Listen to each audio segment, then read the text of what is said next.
All right, we are now live and on air, running a little behind schedule as we're trying to mash up schedules with everybody and having some technical difficulties as usual.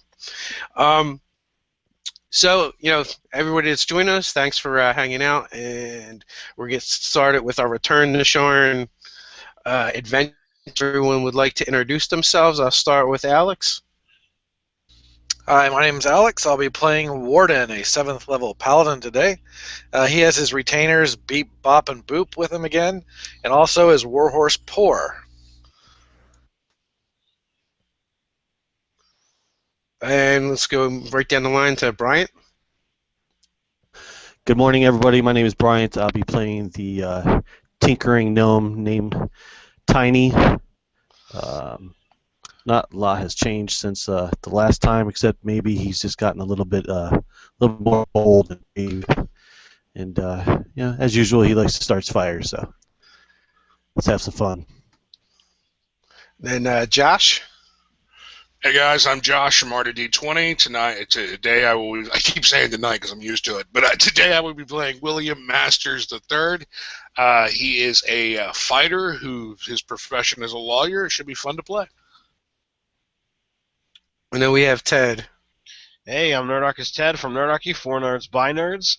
I'm returning with Captain Sandokan of House Lyrander, half-elf noble bard. All right, with that, I'm Nerdarchist Dave from Nerdarchy, 4 Nerds by Nerds, and basically, you guys have all just are returning from a expedition from Zendrick, where you were sent by the Baron of House Cannith to retrieve a special stone from the ruins of a temple of the Yante, the Snake People. Now you each can decide which one of you guys were either part of the expedition or if you're just picked up along the way.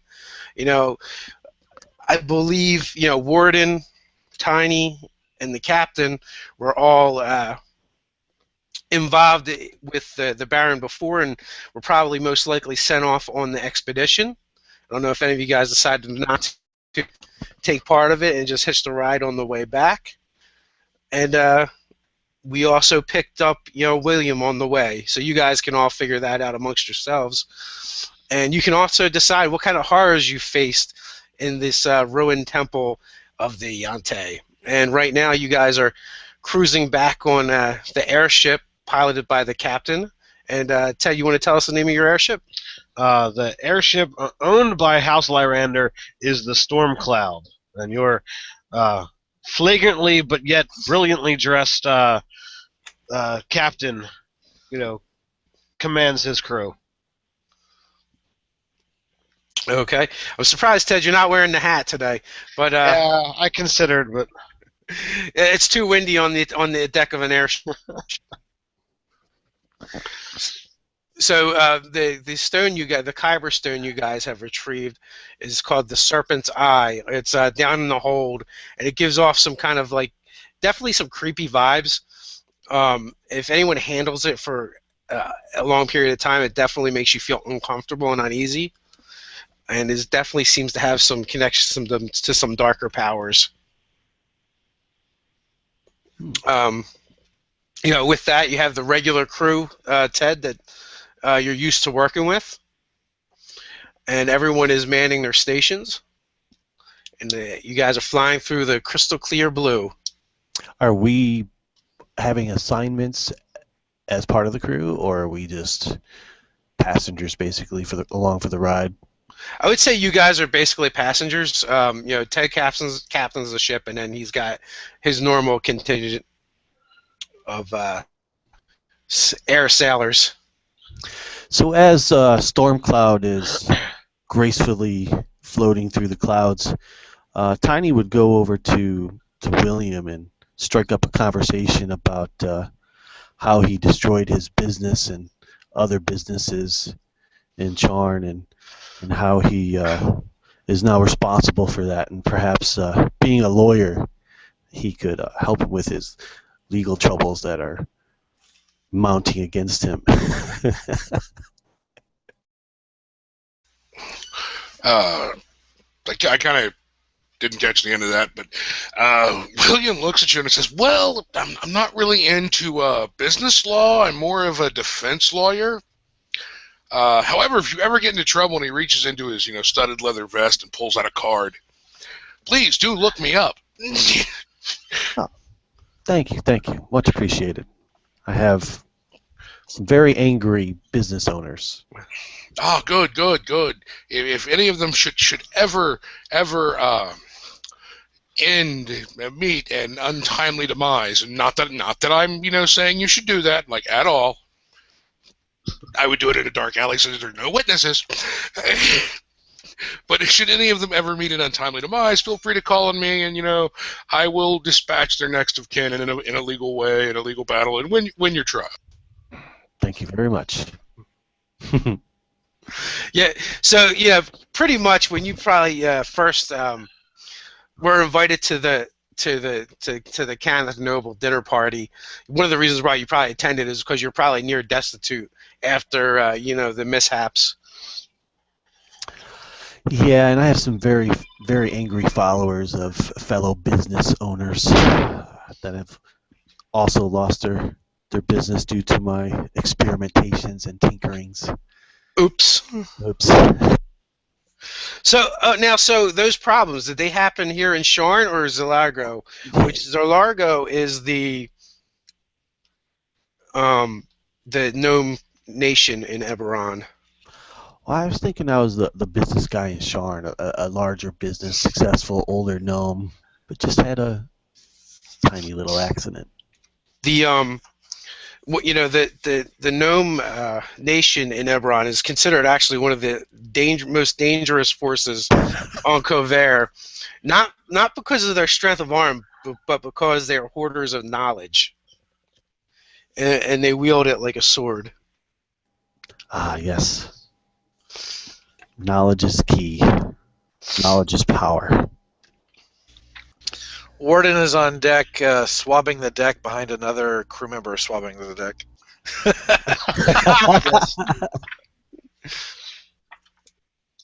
So when the crew I'm going to have to keep this Warforged around. If he's going to do jobs for nothing, this is awesome. and by the way, I love the name of Warden's horse. Oh, yeah, the Warden used to call his horse poor. I mean, used to call his horse, but as he rode by, people were saying, "That poor horse," so he started calling him poor. So Beep, Bop, and Boop, they're just kind of polishing rails. They're probably swabbing the deck behind him. Right, but the thing is we're swabbing exactly the part of the deck that the other guy has already cleaned. So really, the deck is only being cleaned the same amount, but just five times. That one part of the deck just gleams.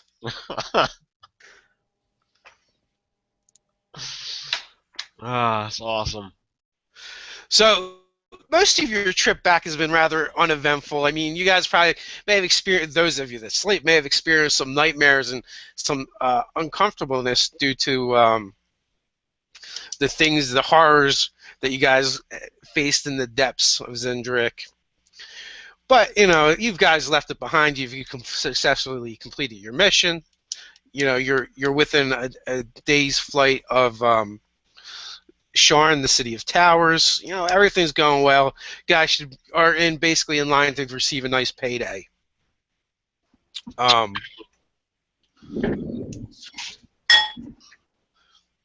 We got Sam in the house now. Sam. Hey, what's up? Hey, Sam. What's your character's name, real quick? I'm playing Shard. He's a high elf. He dresses in green robes. He's about 6'3", very slender man. He has a shard piece that he keeps out and uses as his arcane focus. Yeah. What's your AC?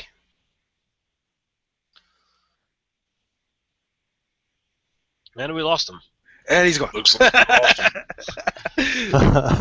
He's In currently using a featherfall charm on his way down because he fell out of the ship.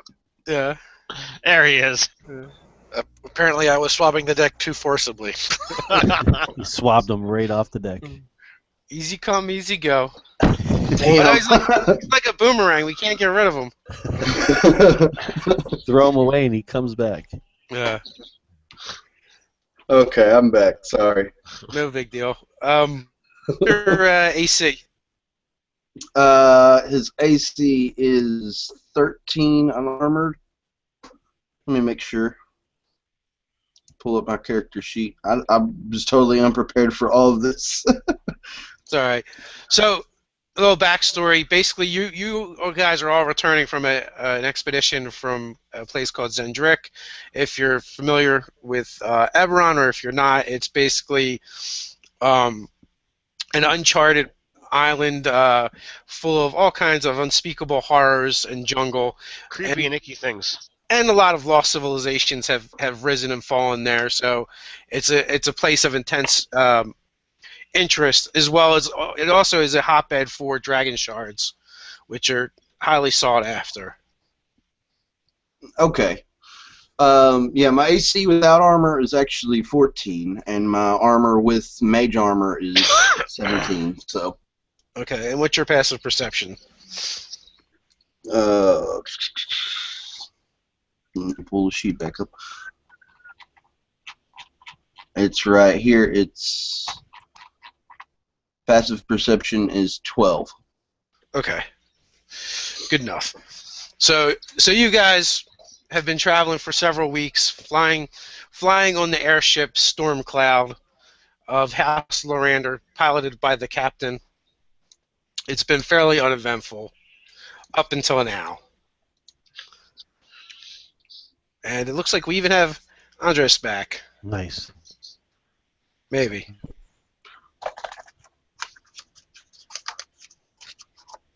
Mm, We shall see if he's going to be miming in or not. no, don't hear you, bud.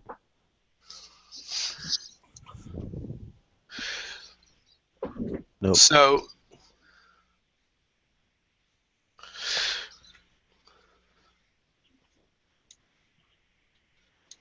does not look good. Oh no! And playing a mute will be. Andres. His character, currently unknown. His position, Unknown. floating somewhere on the storm cloud.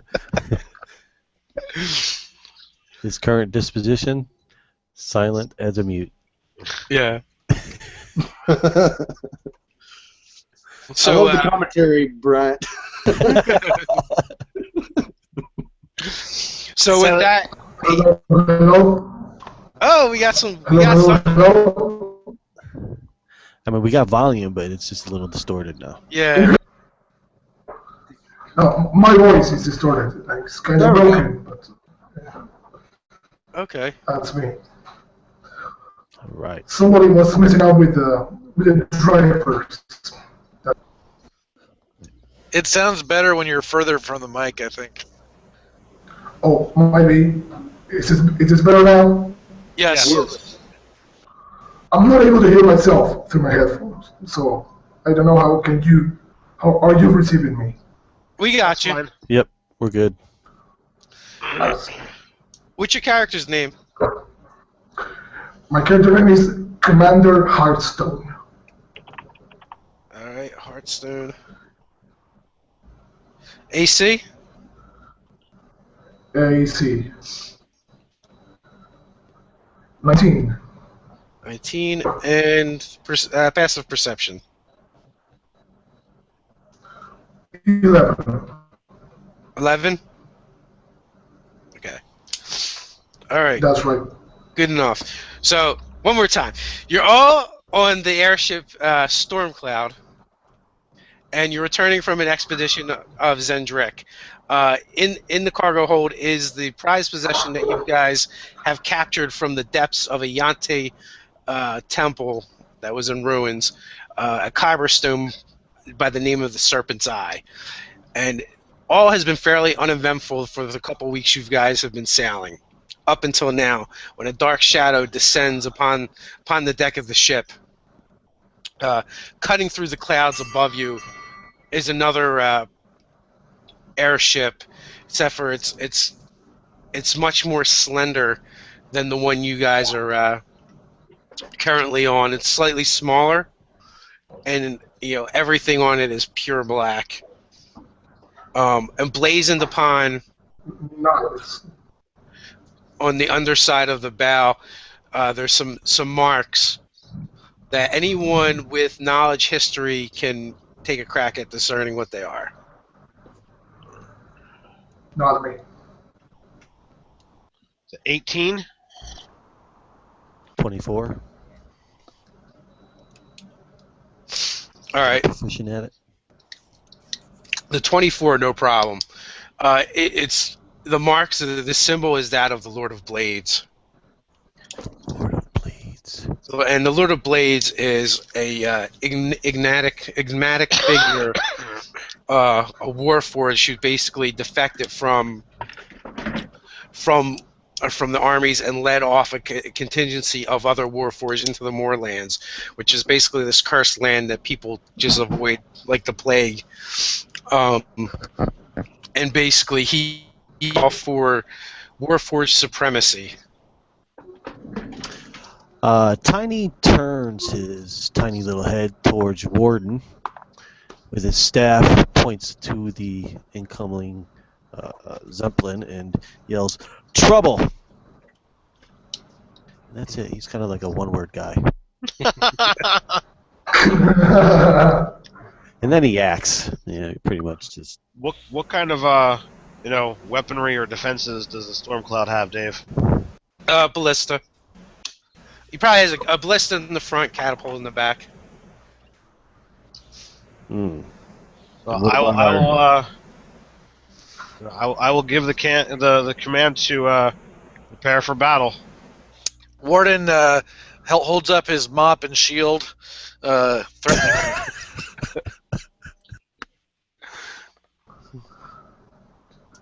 So Commander Hudson is kind of confused. Shard will stomp his foot. We're on a ship, right? Yep. Got an airship. And as he stomps his foot, some of the stonework seems to some of the stonework from some of the little decorations here and there will actually start to crawl up his leg and expand and just grow into this mass, and he's going to cast Mage Armor on himself. Okay. So, with that, you guys hear a booming voice, but it sounds kind of echoey and hollow, almost robotic. Release the stone to us, or you will be destroyed. And with that, off the deck starts jumping these. They look like metal, as if they were fashioned from metal and stone dogs, with just like the airships. I don't know if you guys are familiar with Eberron airships. They basically look like regular sailing vessels, except for they have what's called a containment ring around the aft of the ship, and basically is powered by a fire elemental, usually, or air elemental. And that usually blazes with power. Well, these dogs, just like the airships, have these containment rings around their midsection, and they're diving off of the ship, heading towards your vessel. How clustered together are they? There's basically 6 and 6 within like 20 feet of each other. So there's 2 different clusters. All right. So at one of the clusters, I'll cast Gust of Wind. All right. Give me. I guess everybody can give me initiative and put it in the chat. Can we see the said power source of this enemy vessel? Oh yeah, the containment ring is visible. And it's a fire source, you said? It is. Tinker. Too bad I rolled a damn 2. Well, Alex, that's customary for you, isn't it? Hell. Didn't you roll crappy initiatives last time? Yeah. Yeah, not that bad, but yeah. At least some people got actually double-digit numbers. As Shard finishes his casting of the spell, some of the magic that he used to actually cast mage armor and make this armor over himself, it's made of pure stone, some of the magic actually like infuses into the rock, and from the rock you see these little crystal protrusions. He's casting Arcane Ward. And he's doing his Arcane Ward ability, which gives him 18 temporary hit points that just kind of float around. Okay. You're an abjurer then. Yeah. Nice. So top of the order, 21. All right. So as stated, gust of wind, strength DC 20. Strength DC 14. Okay. So they get pushed 15 feet away.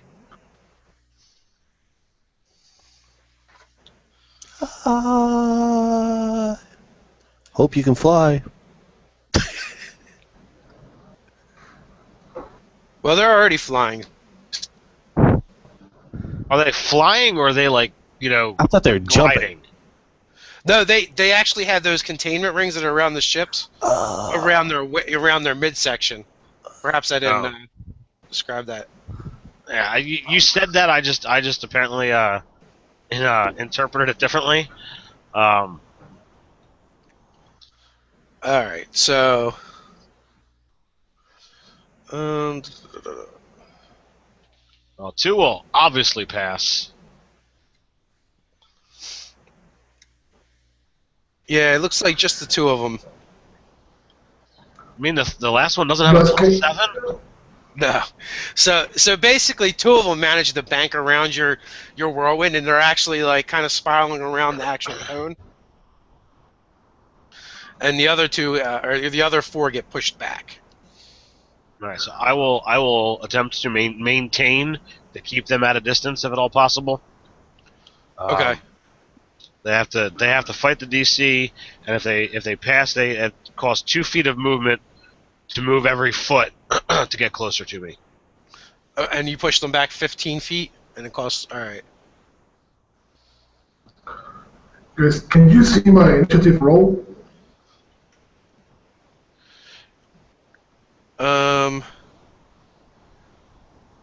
No. No, right. I have an ancient computer, and I see a message here that says that the dice stream requires something that my computer does not support. Well, that's okay. If you have dice, drop a die. Okay, I'll go get it. We'll go. Real rolls. So 21. Next is 18. Josh. Okay, pretty much can't do anything till they're on the deck of the ship, so I'm gonna ready in action. What was it? You can't get into your Iron Man armor like you did in my game? No, I can't. So I'm just like standing there rolling a gold coin between my fingers, and when do they land? Okay, so basically you're just gonna hold your action. That's fine. You can act on basically their initiative if they close with you. My initiative is 15. 15. Okay. And just put that in the chat if you can. Okay. You're up, Sam. Yeah, I'm about how close are they currently? Right now they're about 30 feet away from you guys. So I'm going to open my mouth and focus arcane power through my crystal and aim it up at them. And as I start speaking into this crystal, my voice kind of goes into it and then out the other side and expands outward, and then comes back in on itself and goes out towards the secondary group of them, and I'm going to center it as best I can to get as many targets as possible. But I'm going to cast Shatter. Okay, so you can get 6 of them. Nice. That's what I was gonna do. I swear to God. Doesn't mean you can't do it too. Oh, I got a better idea now. Or a different one. And I'm just using it at its base level, so that'll be 3d8 damage. They get a reflex save or something? Let me make sure. Dex save for half. Dex save. Okay, so they're going to roll with disadvantage because they're made of inorganic material. Woohoo! Oh, jeez. And so, okay, so the first one passes, the second one fails, the That's third weird. one fails, the fourth one fails, the fifth one passes, and what's the DC? 15. Okay, so I think 3 made it and 3 failed.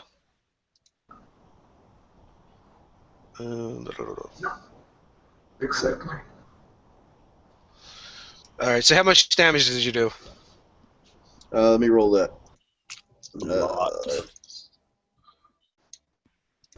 3d8. So that's 6, 7, 8, 9, 10. Okay. And, alright, so 2 took half, and the other 4 took full damage. So as your voice resonates out through the crystal, towards your targets, the crystal that's actually composed of their makeups begins shattering and disrupting. For a moment, the containment rings around their waist flicker and begin to fail before kicking back in as you disrupt their magic. Most of them take the brunt of it. Only a couple of them seem to evade some of it.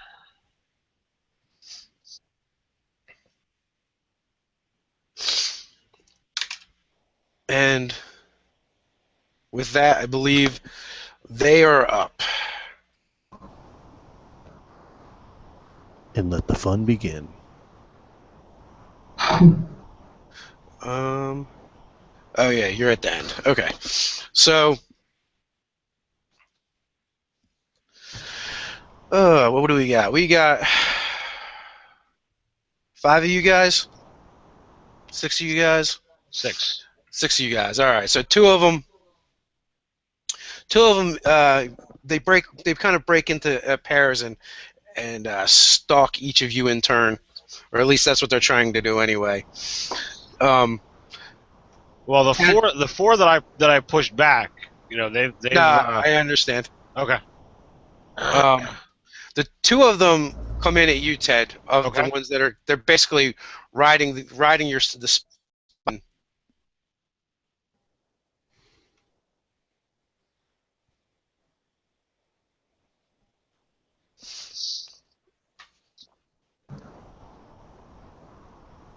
And that will be a 15 and an 18.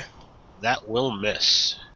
So you Get move out of the that way. Shield.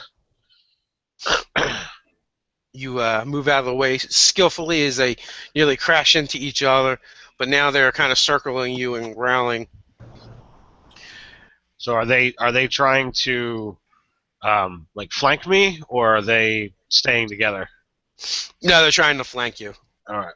So they're circling to different sides. Okay. Josh, 2 of them come flying in at you. I am going to draw my rapier and thrust out at one of them as they come towards me, and I'm reaching for dice, even though I'm using dice stream. Can I use a reaction? Yes, you can, depending on... Minor illusion. Cantrip. They now all see They all see 3 of us now, doubling everybody's images. Can you use that as a reaction? Cantrips are pretty much at will. Yeah, but you So still I have was to use a thinking standard action to use them. Okay. Yeah, I think so. I think minor illusion is, and it can only be a 5-foot cube in minor illusion. Is it limited? Okay, never mind. As these 2 come at me, I'm going to go and try to. I want to make an attack on each of them. I have 2 attacks. So. Okay. The first one's going to crit, and the second one's going to crit fail. That's. Well, let's roll up that nice. crit.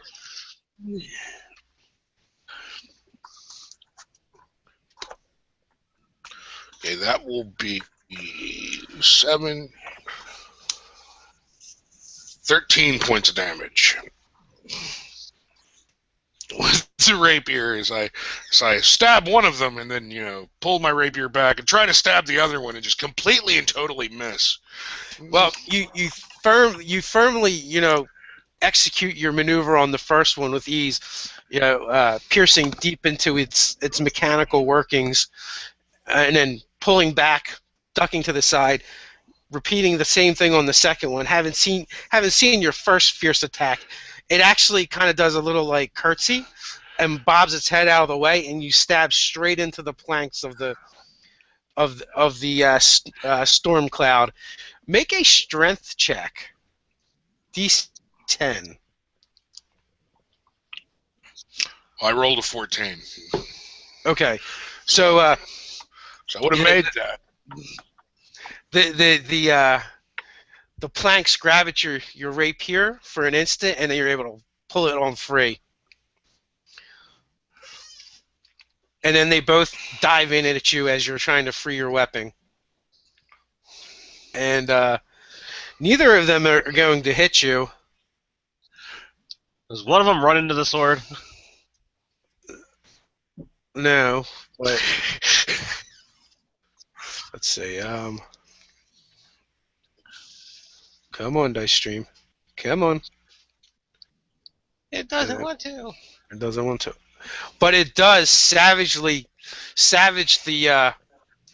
other creature as you jump out of the way.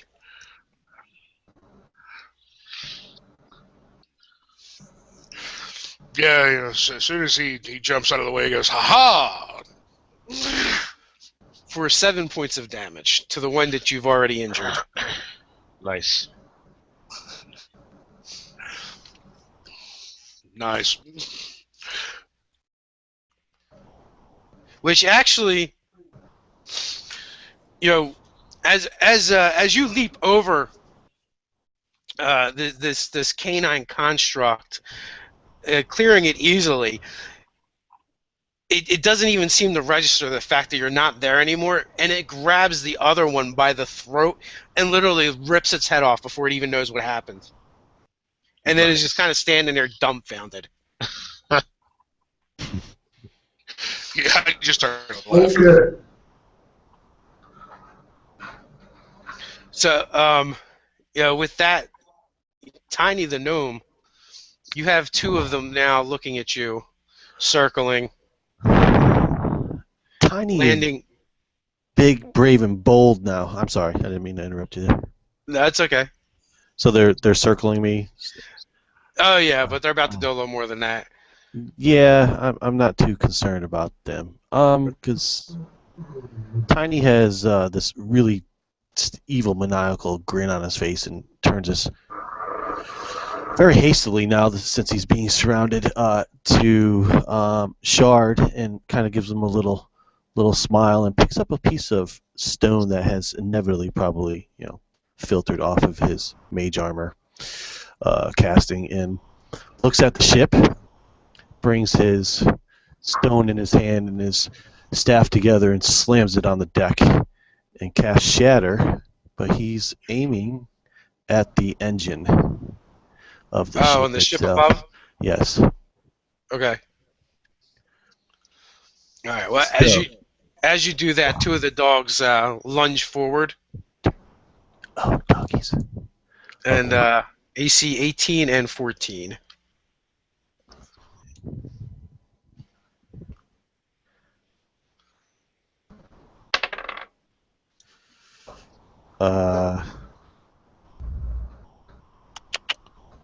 So okay, I'm kind of lost right now.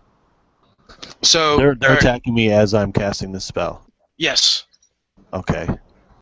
So you want me to make a? No, you're just gonna take some damage. You Okay. take 8 and 4 Okay. as they kind of sandwich you. They were on their initiative, right? So it wasn't the gnomes. Yeah. Let me make sure I can't do something here. Make sure I can't. I can use a reaction to cast shield, but I really wasn't gonna. That is up to you. No, I'm just kind of curious if what's going on with the ship there. I'm more focused on trying to get rid of the ship than the actual intruders on the deck at this point. Okay. That's the greater threat. Now the one thing is I lowered my bandwidth, so hopefully it won't be breaking up as much. The one thing is the ship is kind of above you guys, so if it were to crash, it would crash into you. Well, technically, if it's above, it's going to continue on its path in a lower course. It wouldn't just immediately drop out of the sky. Yeah, it kind of just flame out right over us and just go on. Because of inertia. Well, yeah, it will continue. It will continue moving. Also begin descending as well, because there is nothing holding it. It's not like an airplane where there's aerodynamics involved. They're literally suspended by magic. So yeah, the inertia would drive it forward, but it would forward and down. All right, Josh, so you're going to also you guys all have basically these canines dropping in around you. I think I angered them. They're probably already kind of angry. All right, Sam. Sure. You have a 17 armor class right now. So Yes, I do. So the one dog goes to latch onto your leg, but all it does is grab the stone, and you don't even feel it. You barely feel it at all. But the other one does find a chink. As they go to attack, I'm going to cast shield, and the way that looks is part of the crystal that's on my makeshift armor that I've made chips off and instantly turns into a wall of crystal. Okay, well, the second hound lunges after your wrist, one of the few places that are exposed, and would have gotten a hold of you if it wasn't for the wall of crystal that just materialized in front of it. Slamming into it with his snout.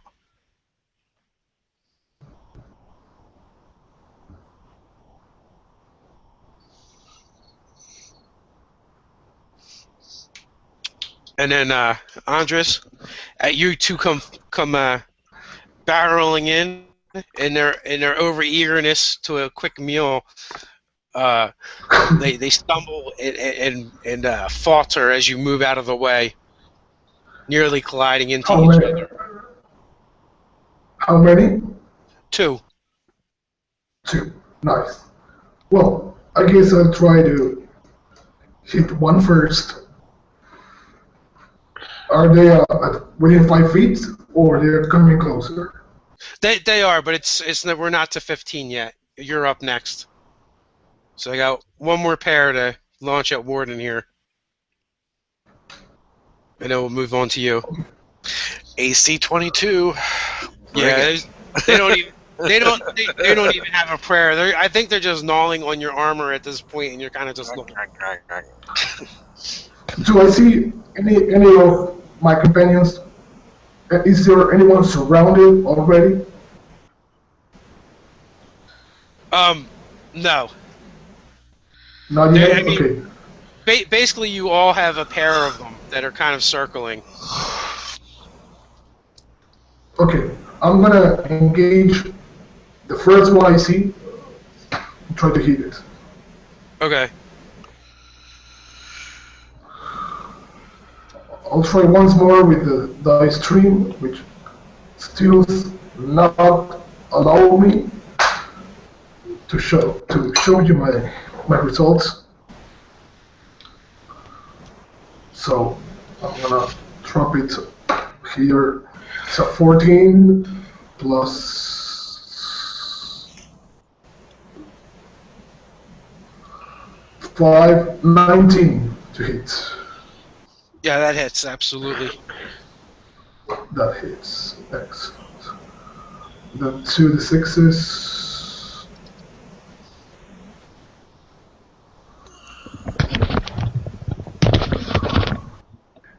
8 plus 4, 12 damage. You sever one of the heads off one of these mechanical beasts.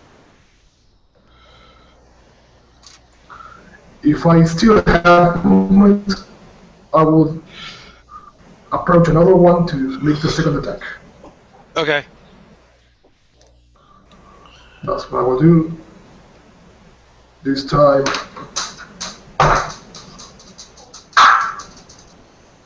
it's gonna be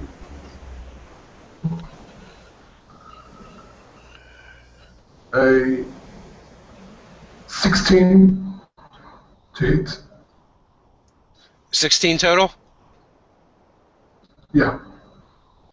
It skirts steely hide of the beast, causing sparks up and down, but does not seem to harm it. Okay. What are you fighting with, Andres? Oh, sorry. A great sword. A great sword. Okay.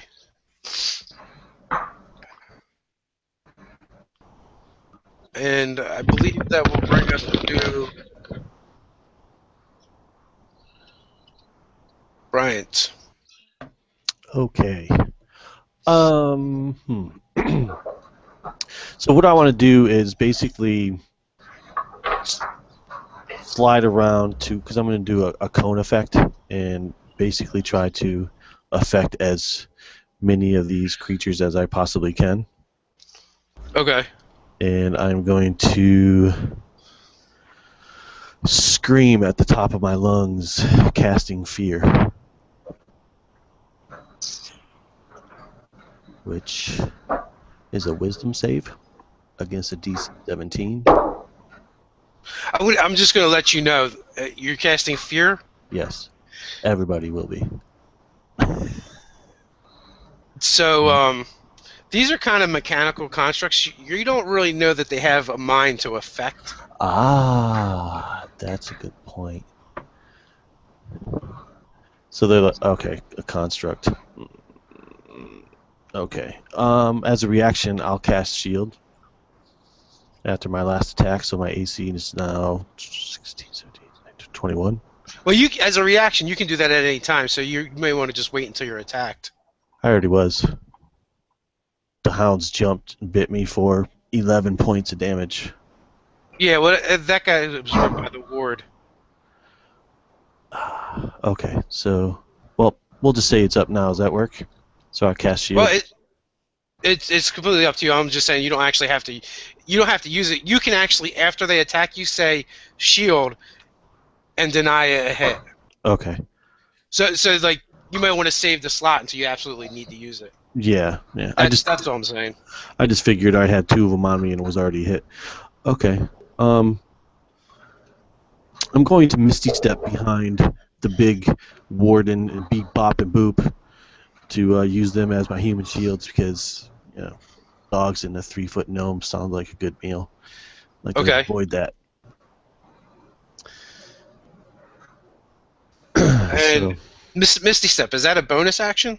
No, it's actually I have to cast it, so that's my spell that I will cast this round to get out of the way, harmful ways of all these hounds and behind a bigger shield of the warden. You do have to cast Misty Step, but it is a bonus action.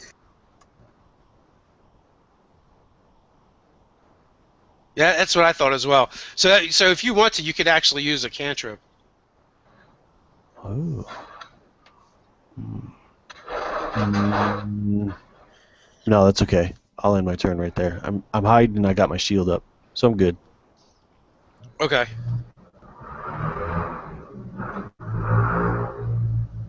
And Warden. My bodyguard. All right, so I have 2 of the dog flyers on me, right? You do. So I have 2 attack. I'm going to attack them and do smites when I hit. Okay. So there's my. Let's see, where is it? Where is it? There it is. Ooh, I get a 1 and a 4. So the 1's going to be a critical fail. The 4 is +7, so it's only an 8.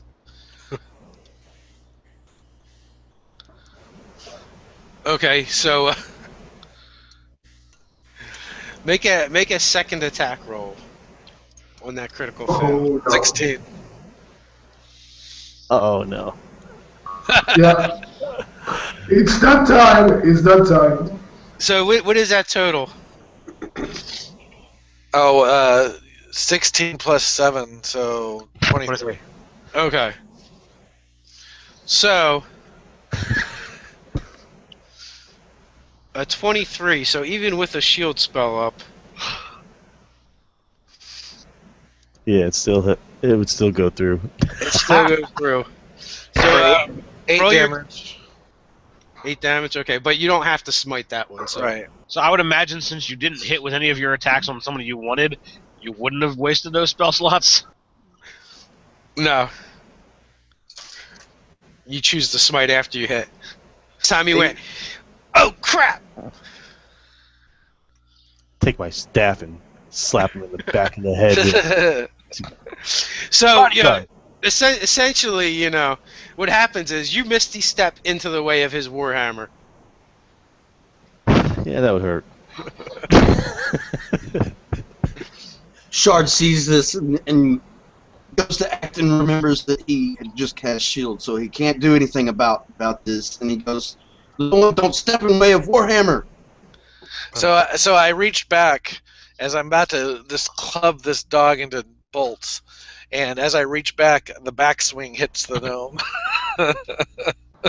Fortunately, he did have the ward up, so most of the damage you've taken up to now has been, if not all the damage, has been absorbed by the ward. I would hope so. And really, the backswing that gets caught on the gnome, that's what causes you to miss your second attack. Yeah. There you go. So it's all the gnome's fault. That's what. Yeah, I want a dexterity check to grab onto the hammer, and so he can throw. No, just kidding. You want to be patting on the next strike? Yeah, right. All right, so we're back to the top of the order, Ted. All right. So essentially, what happened with your gust of wind, even though you did slow them down with it, they seem to have plenty of movement to push on through. Their containment rings blaze ever brighter as they just kind of force their way in. All right, so it's not really having any serious effect on them? No, they seem to have a lot of power. Well, then I will. All right, I'll just drop the spell. None of the ones on me have been damaged, correct? That is correct. All right. So I will attack twice. That's a 9 and a 23. The 23 hits. The 9 just skirts off of its steely hide. I do 11 points of slashy damage or piercy damage. Okay. Your blade bites deep. It snarls a metallic sound at you, and they begin circling their prey. Are any of my crew doing anything? Their captain is being attacked here. They're crewing. Are they firing the I'm being ballista attacked at the by the other crew. ship? Are they doing something? Are you going to take your eyes off of the creatures in front of you to assess your crew? There's fighting going on the ship. Okay, that's all I need to know. They're readying the ballista and the catapults. Because if I go down, they're gonna hear it.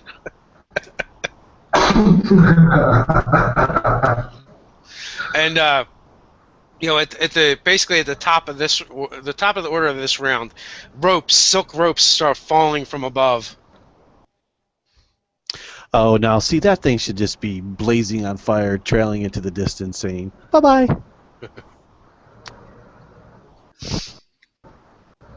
What are you gonna do, Josh?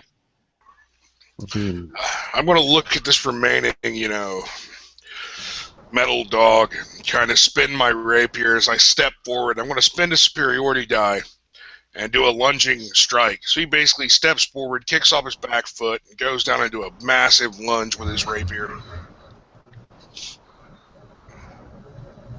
I keep looking for dice when we use a dice stream. That will be it's a 16 plus 7 to hit. Absolutely. And I think lunging strike gives me an extra D8 on the damage. It does.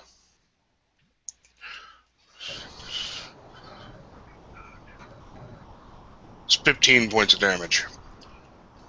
12 plus 3. Spits it right through the eye.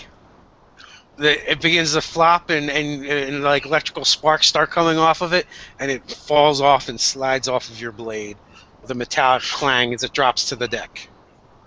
Yeah, as it does that, he jerks the rapier back free of the mechanical thing, and actually throws it up in the air, flipping it, reaches behind his back to grab his dagger, and he's going to take his dagger, and in one smooth motion, he's going to throw it at the one of the creatures surrounding the captain.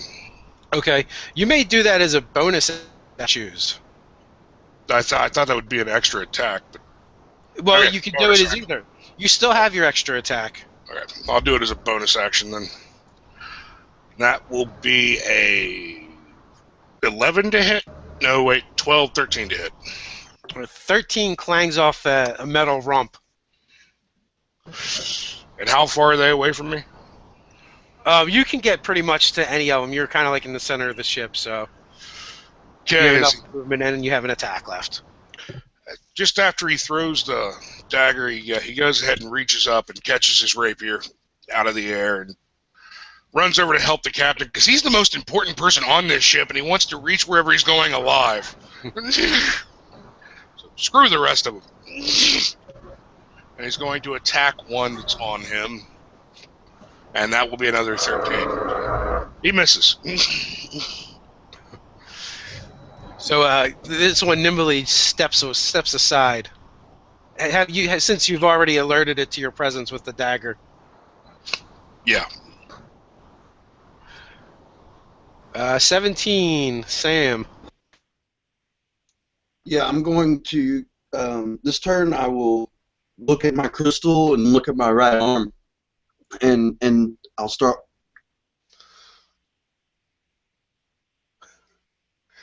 You are muted. You muted yourself, yep.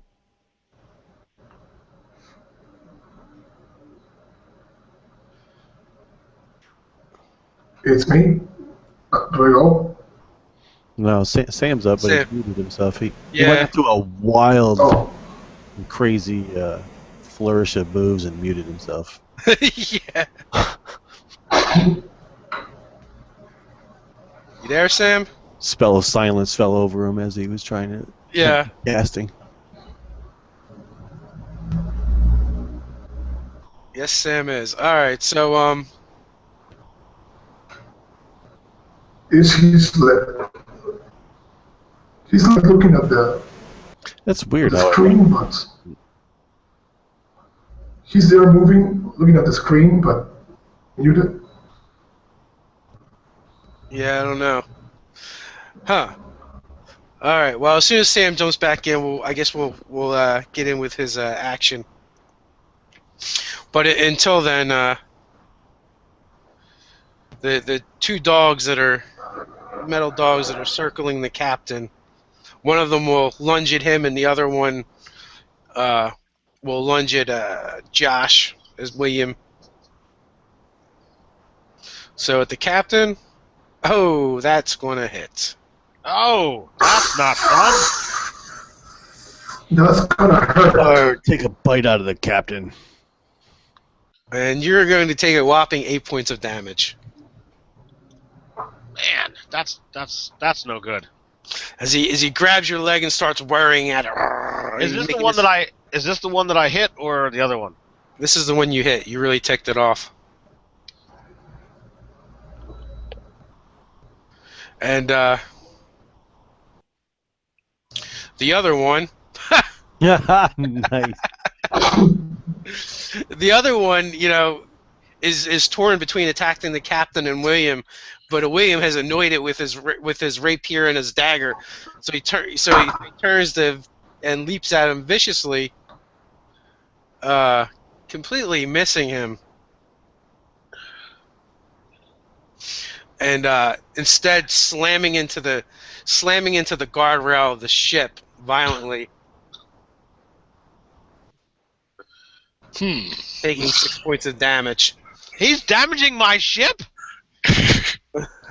Oh, Any way I can make a dex check to just kick him overboard as he slams into it? they can Sure. fly. Yeah, well, yeah, I'll give you that. Yeah, I kind of forgot they could fly. That's a 12 plus plus 4. So. A 16. And you barely miss it as it goes by you anyway. And you don't get to add injury to insult, or insult to injury. So with that, we have the two that were the Circle and Bryant are kind of confused because their quarry has eluded them, and so one of them veers off towards the captain, while the other one makes a beeline towards Warden, and reacquiring his target, finds Tiny on the other side of him. He must have heard him yelp when the hammer came pummeling in. So That'd be me.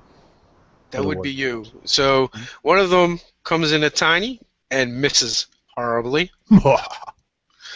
The other two are still focused on Warden. And yeah, they're finding him in a tough nut to crack.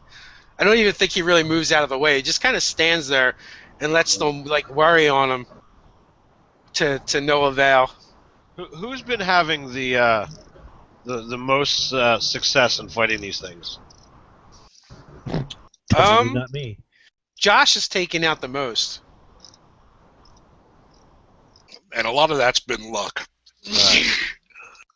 How many people do we have repelling from the airship? And can I make a perception to figure out who and what they are?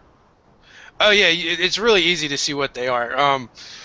I mean, everyone's pretty well. You've got one on your ship too, and everyone's familiar with Warforged, so they appear to be Warforged soldiers. I think we have two, don't we? Isn't one of the other characters a Warforged as well?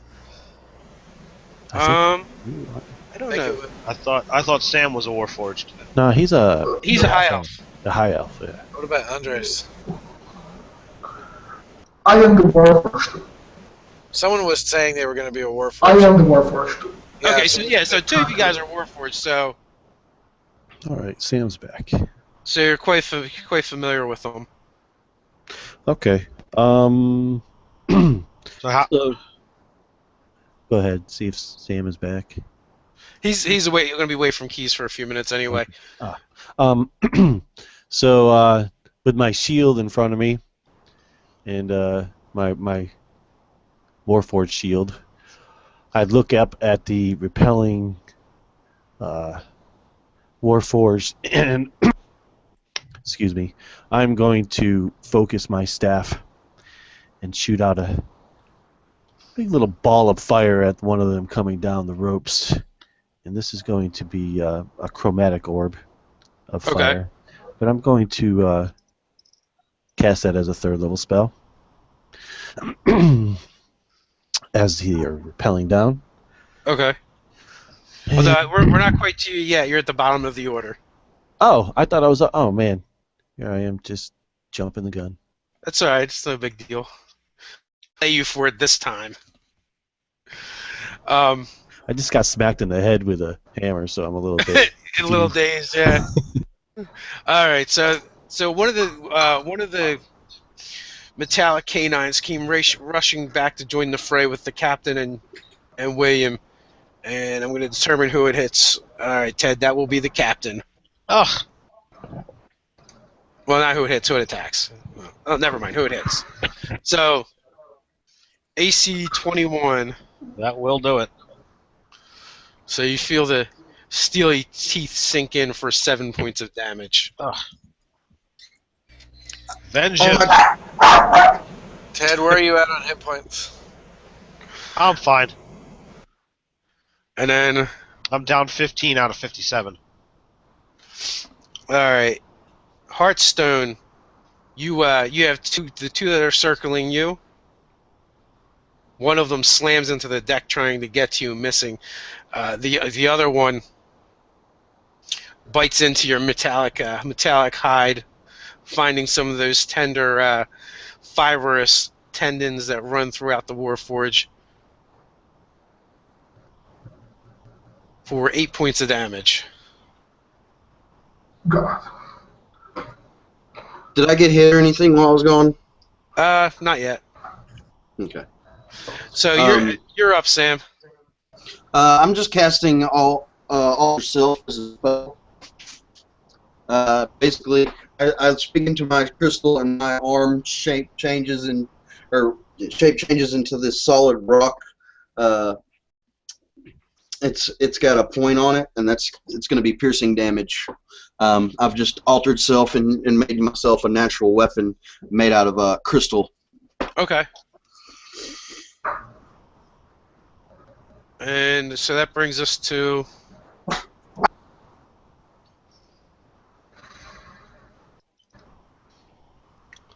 15, right? Heartstone. Yeah. So I had one, I destroyed it, and I know I got two again, right? Yes. Nice. How is the captain situation? Is he surrounded? He's got Two 3 of of them them. over there. 3? Okay. But he also has the William is also backing him up, so he's not alone. Oh, okay. Then I'm gonna approach one of mine, and we'll try to hit. That will be 11 plus 7, 18. That will hit. That will hit. And the damage, 2d6.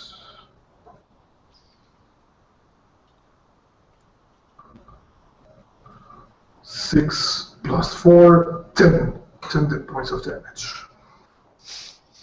All right. So you fight with a greatsword, right? That's right, 2d6. All right. So you just cleanly cleave one in half. Nice. Excellent. If the other one is near, I will try to, if I still have movement, I will try to approach that one. You can. Excellent. And use my another attack. That will be a 15. So I guess it hits because it's 22. Oh yeah, absolutely. Great. Another d6. Even better. That will be a 13 points of damage. So without moving, basically, you just step through with basically a golf swing, taking one and leaving halves in your wake, and you follow through with the upswing into a downswing, basically taking another one in half again. And it almost looks graceful, as if you're doing a dance. Nice. That's what I hoped. and then I just check anybody else's situation for the next action. Okay, so that brings us to Brian. Now you can launch your chromatic orbs. Okay. Just the closest, freshest enemy rappelling down the rope is my intention to Okay. burn the smithereens and the rope itself. Hopefully, to prevent anybody else from coming down. And it's going to be 5d8. Oh, yes. What's your to hit? My hit is a nat 20. Oh. Oh, I love my new lava dice. So, I actually rolled really good on my 5d8 too. 24. Well, if you crit, it'd be 10d8. Yeah, you roll another 5. I have only 5 out, so 24, 25, 26, 33 for my first roll. Good lord. 33 and 16. It's 49, 57. How about 64 points of damage? Okay, you actually did so much damage. The first. I know, Andres. You did so much damage. Andres is dying. He caught the backdraft. So you actually did enough damage to drop it with the first drop of the dice. So it actually explodes, and now the other 6 ropes are in danger of catching fire. Nice. Excellent. The exploding Warforged firebomb. I am the fire starter. So let's see. All right, so 2 of them aren't able to control their ropes and kind of dodge out of the way. So it's raining Warforge, and they're each going to take I think the falling damage. So they each take 5. Where the other 3 are able to control their descent. The fireball of Warforged. Yeah, pretty much. Metal bits are raining down. So I think Warden is up.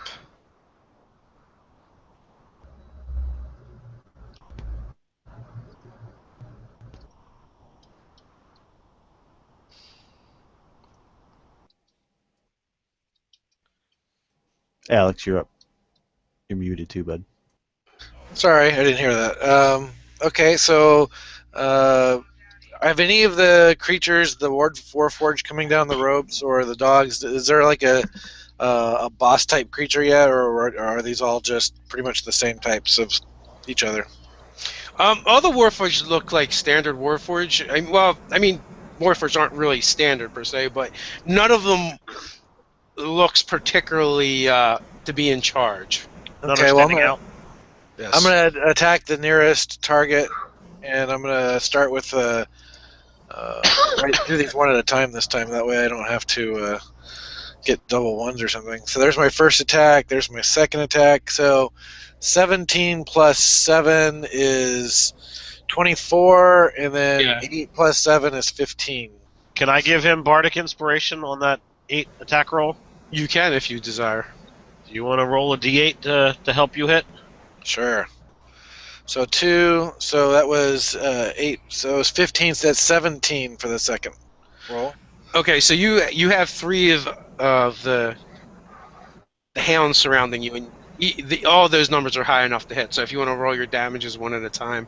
All right. So it's 1d8 plus 4 plus I'm going to do my smite. So there's my 1d8. So it's a 3 plus 4 is 7, 13, 14, 15 damage to the first strike. I don't think I have anything else. And then the second hit. So the first strike, you just basically crush its skull, and the body. There is no head left. The body is just twitching. The claws are scrabbling at the. So the second attack is make sure I got that right. 3, 4. So 4, 7, 8, 9. So the second attack is 10 damage. Okay, so the second attack, it is still up. You cave in a portion of it, what would be a rib cage if it was a living creature, making a nice tin can like dents.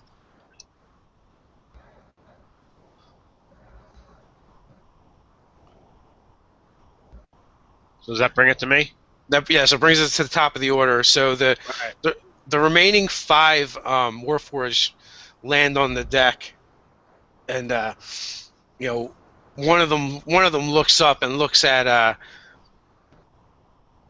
Hearthstone and Ward, and doing with these breathers, you're a traitor to your kind. Go ahead, Ted. All right. Is there a nice cluster of bad guys that doesn't have a one of us in it? I need a 10-foot radius sphere. Yeah, you can probably catch 2 of the Warforged together. If you could catch more of them, but not without hitting your crew, because they are moving to repel them. All right.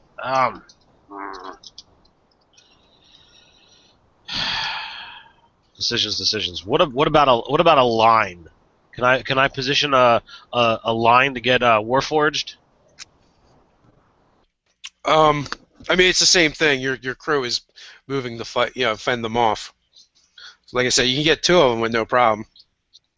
All right. Well, then I'll just do 2, and do Shatter.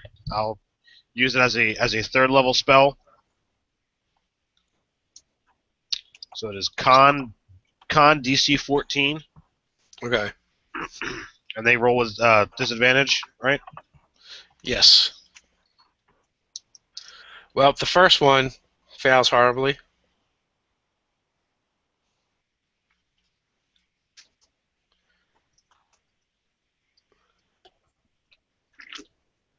And so does the second. On that second one, you can do double the damage. All right. Am I doubling the dice or just doubling the number? Doubling the dice. All right. So the first guy takes 15. Oh my word. 16, 24, 20, 25 additional for the second guy. So 40.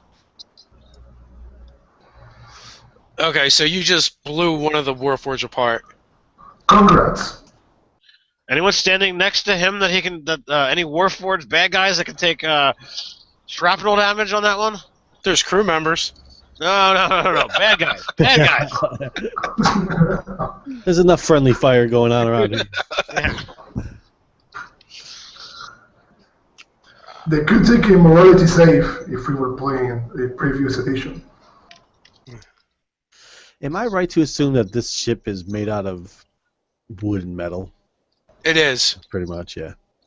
So I will use a free action to talk at the exploded bits. Get off my ship!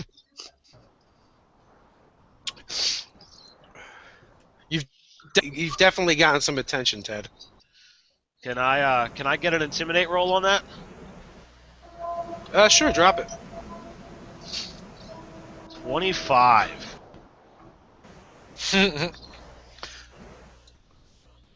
Nice. They all leave. Master, they salute you and turn away and jump off your ship. They're looking at you, and they're looking at their ship and the ropes that are in their hands, and they're definitely they seem to be hesitating. So, can I return the guy's challenge earlier? Yeah. So I yell back at him, "You obscene construct! Ours is to serve! I serve Breland! I serve my house!" And I basically accuse him of being like selfish or something.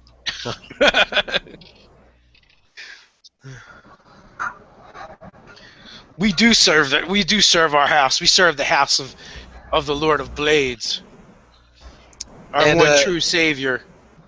And I'm going to throw some intimidate on that too. So a whole 10.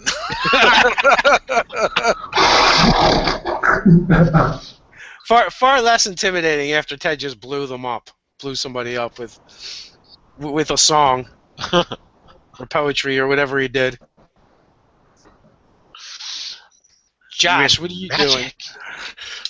I'm I'm kind of looking around at everybody, just trying to yell at these guys and intimidate them, blowing them up, and there are still 3 of these dogs, and the captain and I.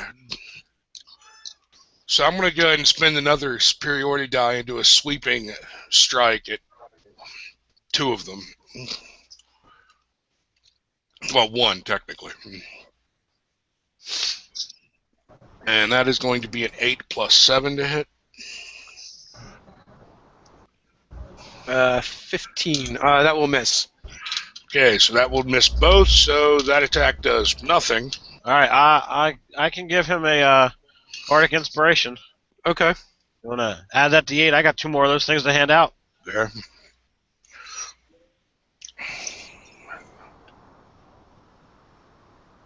That'd be a 17 to hit. And it's just enough. Woohoo! See how inspiring I am? I'm amazing! You are the cop. You are the... And I rolled double 1s. That's right. Oh, No! No! 2, 1, 1. 2, 1. So that will be 7 points of damage to each one of the dogs. Okay. So he like sweeps out with his rapier. You know, he hits both of them, but it's not a very solid hit. It looked really pretty though. Yeah. And then I'm going to just kind of smile and try to intimidate as well. He said, "Get off his ship." A whole lot of intimidating going on. Sam, do we have you Yes, for now. for now? And if I get a drop a die, that's going to be a 19 plus 3, so like 22. Okay. So it looked pretty.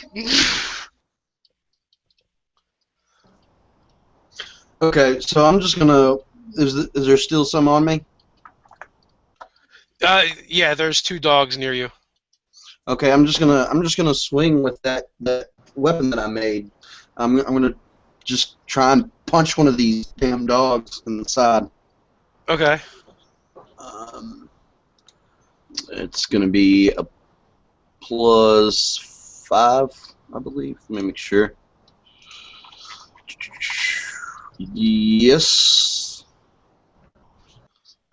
So 25 to hit. Oh, absolutely. And it's my arm is considered a magical weapon, and it has a +1 to hit and Okay. damage. So that's actually a 26. Regardless, that's a crit actually. So it's going to be 2d6 Okay. plus 6 damage, I believe. No, I just add the damage once, so Yeah. +3. You only double the dice.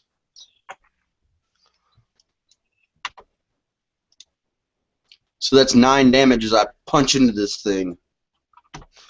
Okay, so you take it was already injured when it from one of the shatter attacks on its way in. So you take your crystalline crystalline arm and just ram it right down its throat. Until it ruptures out the backside of it, and then it just kind of slumps forward, sliding off of your crystal arm. Kicks once, twice, and then does not move anymore. Like water against the stone. And that's all he says. What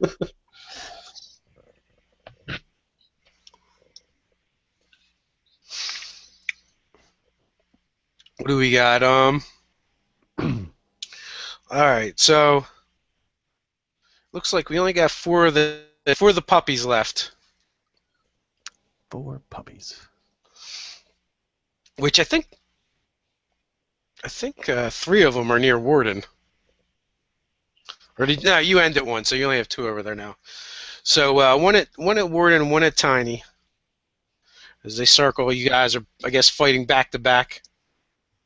So at Tiny for a 19. He's my shield. Yeah, that's a miss actually.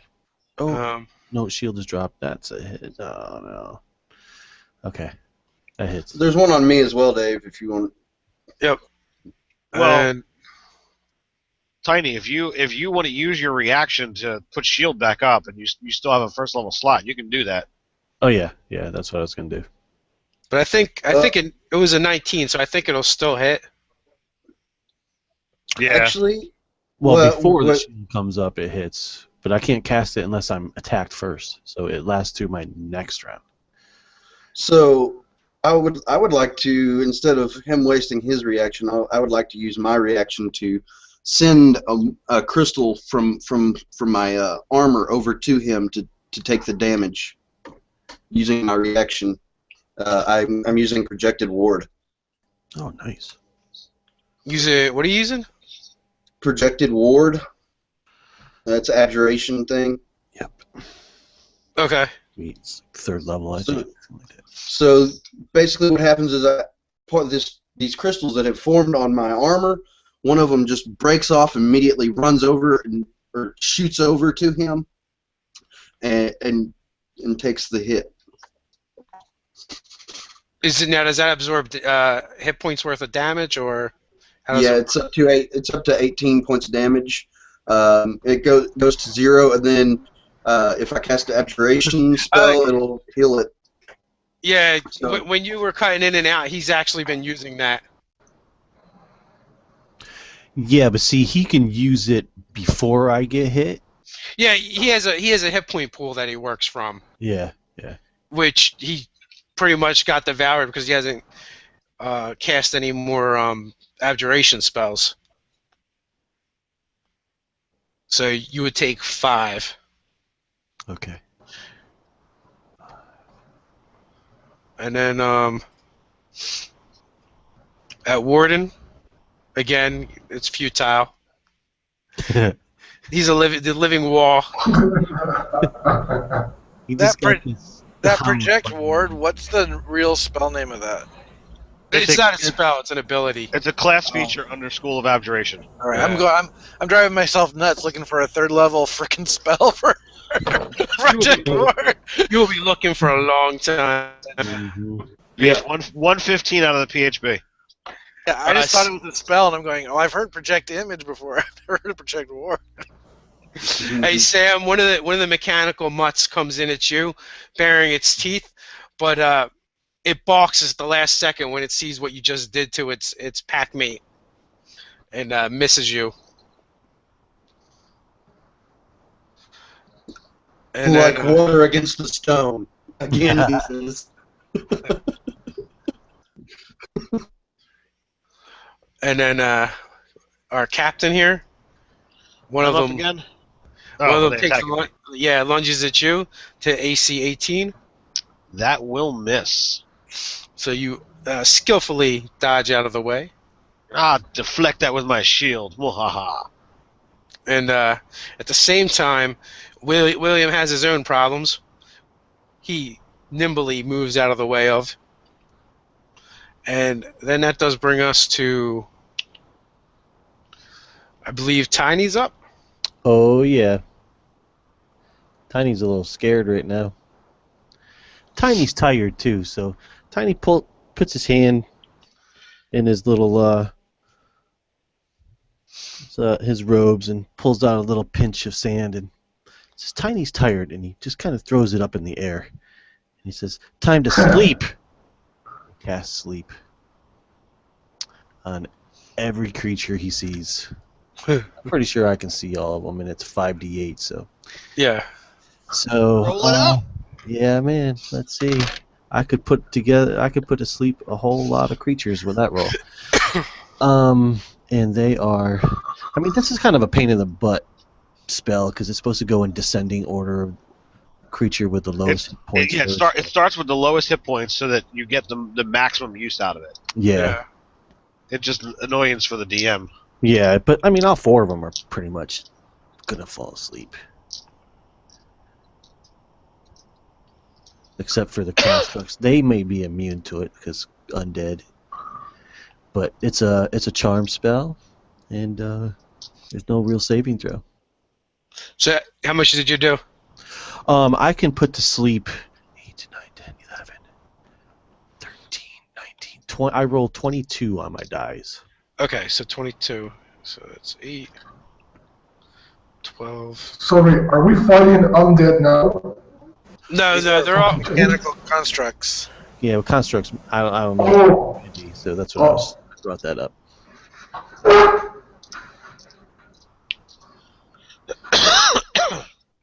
This is what we were.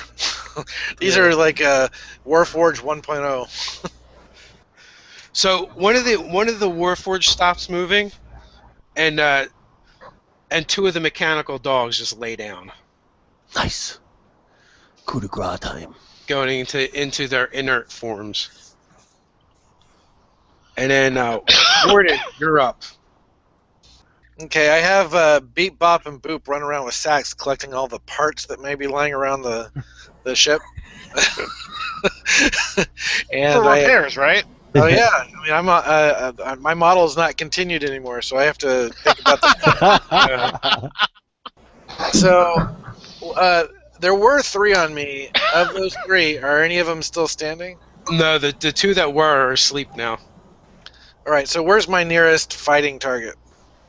Either one of the Warforged that descended from the ropes, or the dogs that are near the mechanical dogs that are near the captain. I'm gonna go to the captain's aid first because he's taken the most damage. Really? And so I think you have. I've taken none, so it's all a matter of Have that perspective. godlike armor class. Yes. You got So I'm these gonna- dogs biting at your ankles, kind of. So as long as I don't evoke any attacks of opportunity, I'm gonna go to the captain's aid if I can. Okay, well, the only ones you would evoke from are the ones that are inert right now. All right, so I'm gonna attack. First attack is a critical fumble. Nice! Second attack is 24. Okay. that's the attitude. Would you like me to roll the critical fumble, a d20? Yeah, let's roll that up. All right, so 14 plus 7 is 21. Okay, now do me a favor. Roll a die 6. 1 through 3 is Josh, and 4 through 6 is Ted. Oh boy. Nice! To the captain! And you kill the captain. I'm gonna save him, That is and then I kill you. messed up. You're supposed to be coming to help me. The enemy Warforged are like celebrating now. They're like, oh! He's come around. He's on our side again. What's the damage? Hold on, 6. It is 10 damage. Ugh. You did almost as much as the dogs. All right, so my second hit was 24 to, I guess it's one of the dogs attacking him, Yes. and I got 2 plus 4 is 6 plus 7, so 13 damage. It absolutely explodes. You know that's the 3rd time in one of your campaigns I've hit one of our own players. You're good at it. You do my work for me. That's the 2nd time this combat. Listen, he figured out the best strategy was to deflect his warhammer off your shield into one of the iron defenders. It's all about momentum, baby. Yeah. All right, so I imagine there's not a good cluster anymore. No, they're a little mixed up. All right, And so besides the Warforged that actually is supposed to be my ally attacking me, what is actually in my vicinity? Well, the closest to you is a iron defender, one of the mechanical dogs. Is it hurt at all? This one is not. All right. He's just sleeping like a baby. All right. Well, maybe here's my chance to get Alex back. My first attack's a natural one. So I roll like crap that round. So Again, die 6. 1 through 3 is Josh. all right. So 4. I rolled a 5, Okay. but my attack roll is only a 10. Okay, now roll your second attack. All right. So second attack, the 9. So it's a 15. It is not going to hit. All right. You see, in your second attack, you seem very distracted from 1 from being hit by a warden, and 2 from almost hitting it, from nearly hitting him back. I mean, you did hit him back; you just deflected off of him. Ugh. Horrendous. That was much less cool than my last round. So 18 is up next, I believe. Josh. So I've been apparently dancing around, dodging the gigantic warforged swinging a hammer, and the captain over here trying to skewer dogs and almost hitting everybody. And Yeah, you're in a kill zone, but the kill zone is actually created by your own party, not the actual enemies. so he's sitting there break dancing to avoid all this shit, essentially. And then he's finally locks eyes on this remaining dog, and he wants to kill it because if not, they're going to kill him. Oh god! And the first attack is 5 plus 7, so that's not going to hit. Not even worth giving you a die for. You're not worthy. 7 to hit. Oh, that'll hit. I think the captain has some mutiny going on. And it's not going to do very much. 6, 7, 8 points of damage. Okay. It's bad when your bonus is actually higher than what you roll. Oh. My first 2 attacks were exactly like that. I rolled a 1 and a 4. We have a 17 somewhere, right? Yeah, Sam. Yeah, I'm here. I'm just going to detect the other one that's on me. I got a 22 to hit, and I've already rolled up my damage just to make it go faster. It's 9 damage, Dave. Okay, so that one is injured, but it's still looking kind of spry.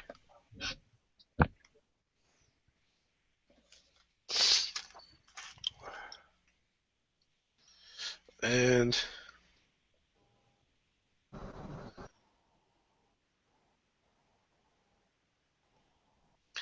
okay, that brings us up to me.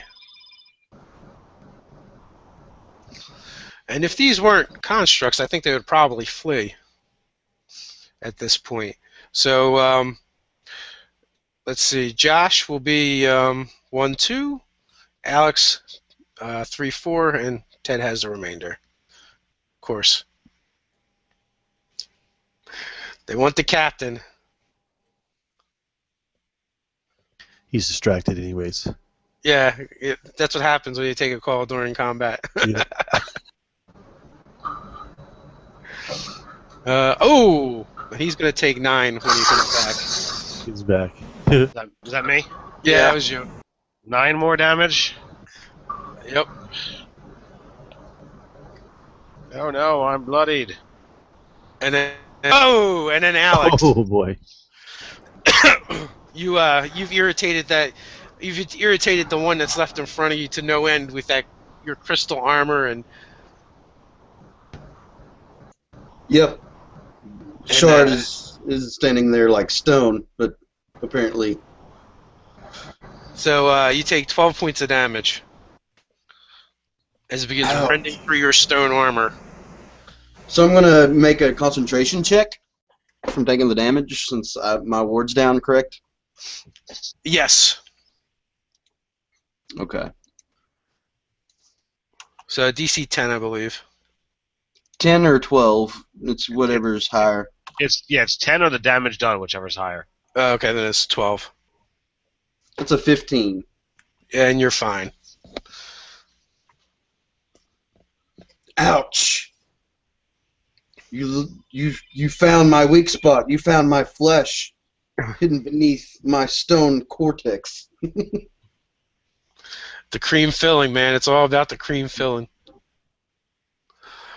All right, Tiny. Okay, so after seeing his sleep spell affect some of these dogs, and I'm pretty sure there was one that fell asleep that was closest to me, I believe, right? Yeah, there's 2 of them that went down near you. Okay, well, I'd like to kneel down between them and with a shocking grasp touch both of them. So split the damage, 1 on each, 1d8 on each. Does that work? Since it's a 2d8 spell? You know what? I'll allow it since they're down. Okay, yeah. It's gonna wake them up, right? If they don't Yeah. die. I'm hoping that, it just right out kills them. 'Cause I thought they were taking damage and stuff like that. 1 took 8, 1 took 6. Well, wouldn't it be a crit? It kind of would be, but he's splitting the damage, so I figured Okay. I'm allowing to split the damage, which is a little bit of... But, alright, so that takes them both out. Nice. Well done. So Tiny doesn't actually have to lower himself very far, but just reaches out and basically puts a finger in each of their mechanical ears, and their heads explode. Wet Willie of Doom. Yeah, pretty much. Nice.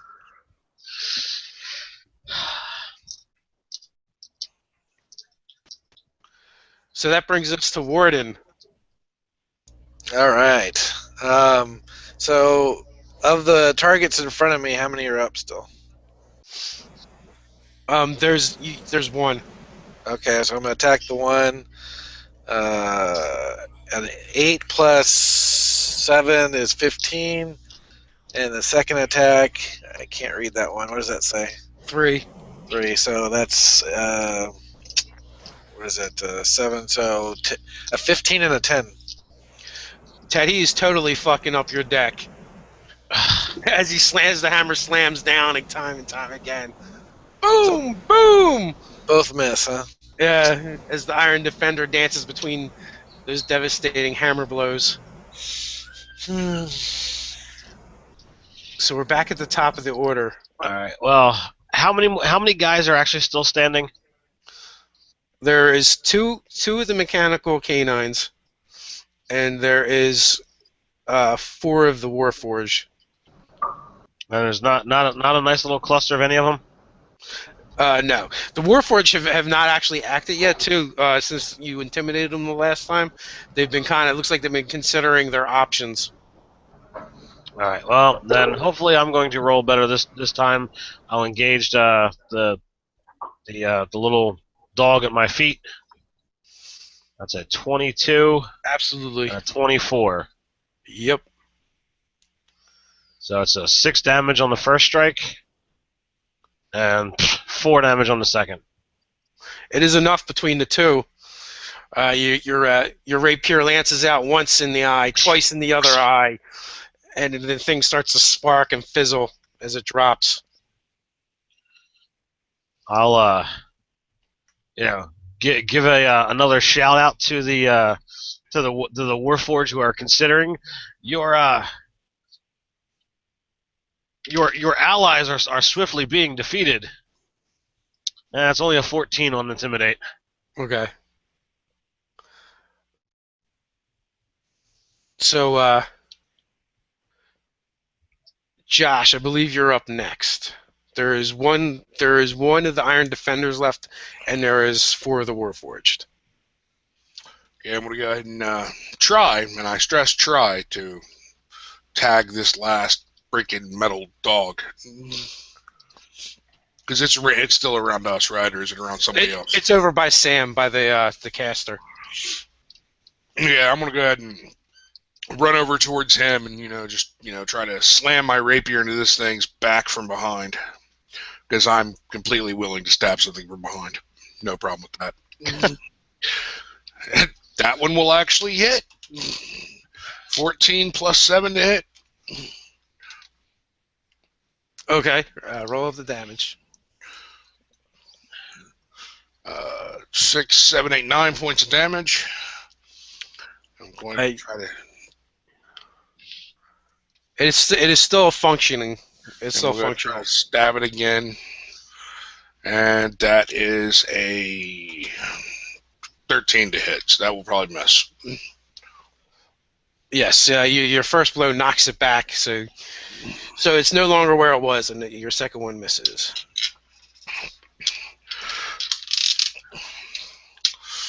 And that's the end of my turn. If I ever get to attack something and actually hit it twice, it's dead. It's so dead. I've hit 3 times this entire combat. So it's my turn again? Yes. Okay, Although, I'm just gonna...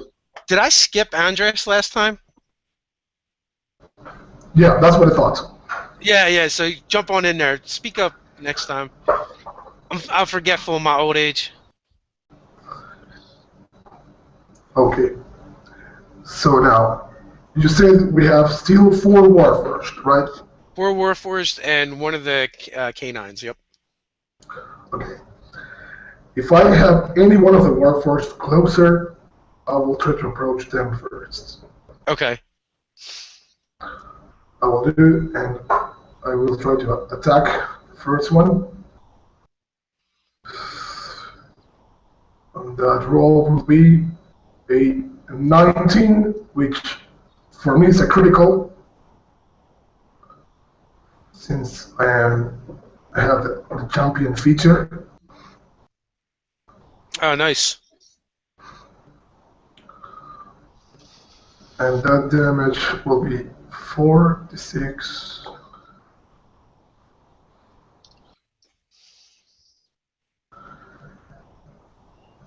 Nice. He's taking 7, 10, 13 plus 4, 17 points of damage. Why don't you add 2d8 to that? Unless the thing's already going down. It's not. 2d8 to damage. Yep. I'm inspiring you to beat the snot out of that thing. Excellent. That will be 13 points extra damage. Nice. Alright, so you cleave into it with your greatsword, driving it to its knees as it looks up with you, with an expression only another Warforged could recognize as hatred. It's not dead yet, but it is severely injured. Its fluids are just seeping out all over the place. Nice. Then I look at him and the rest of them and say, do you still call him Savior?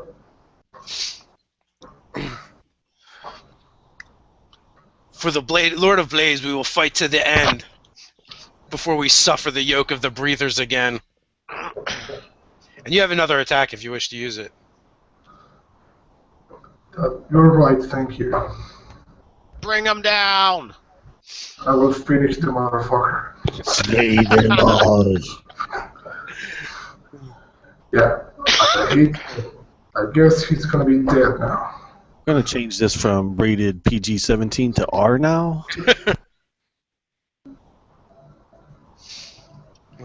Oh, sorry. Is it 22 to hit? That will absolutely hit. 13 extra damage.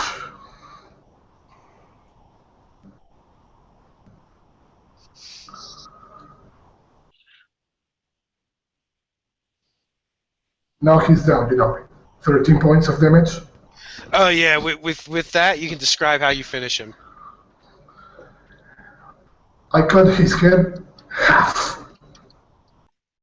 Nice. So your first shot, basically cleaves him, from the shoulder almost to his hip, and he's laying, he's on his knees looking up at you, his eyes glowing with hate, life fluid spurting all over. You're like totally covered in them, and you rip your sword out and back down over top, cleaving his skull in half. And he just falls off your sword, sliding back. And then again I look at them and say, he's not saving you. To the reminder of him. Should I roll intimidation? No need. The three of them there, they really look like they're ready to start scurrying up the ropes. When a shadow descends from above, and it's another Warforged, but he's almost twice as big as the other ones. Oh my! Instead of fists, he's got a short sword and a dagger where his hands should be. He's got a cloak that's billowing out behind him. His Gula glows with like an eerie purplish color, as do his eyes. And he snarls, "Don't even think about backing down from these treacherous dogs. We will never be enslaved by the breathers again. Never." And with that, he drags his blades against each other in the deck, and just showers of sparks fly up as he looks at you guys and begins stalking forward. You can go, Sam. Okay. Let me look at something real quick.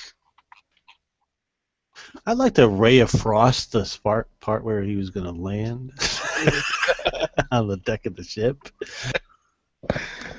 So I'm just going to look at this guy that just showed up, and I'm going to stomp my foot and again look into the crystal, this time with my one hand that's still a hand, looking into it. I'm going to start focusing my energy through it once more. And this time when the voice travels through it, my voice comes through the other side just as before, out and around in a weird, odd, arcane shape.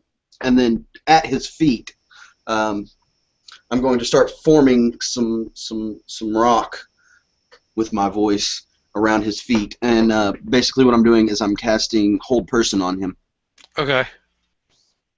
Wisdom saving throw or become paralyzed. DC is 15. Let's see. And he stops in his tracks. So what that looks like is the stones just moved up around his legs and attached to the deck of the ship.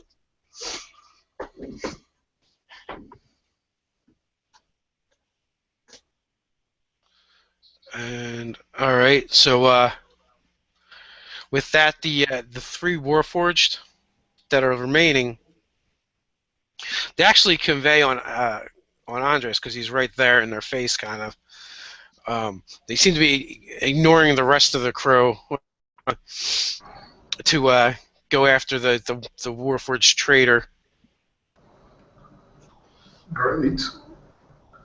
So those that were about to flee are not fleeing. No, with the arrival of their commander, they're bolstered. They've bolstered the resolve. Great. My captain, inspire us. They seem to be more afraid of him than you guys. All right, so the first one comes in. Well, the first pair come in at you. So he will hit. They seem very familiar with each other's fighting tactics and are working together with cohesion. So his mace comes pummeling in for 8 points of damage. Nice. And the second one whirls to the other side of you, slamming into your other side. So they've basically just hammer and anviled you. Great. Oh, by the way, my weapon's gone because it's they're both concentration spells. So. Okay. For another 5. and the third one takes a direct approach. And rains down hammer blow after hammer blow. Whoa, whoa. They For 8 took it points. seriously now. He brought the big guns. Oh, yeah.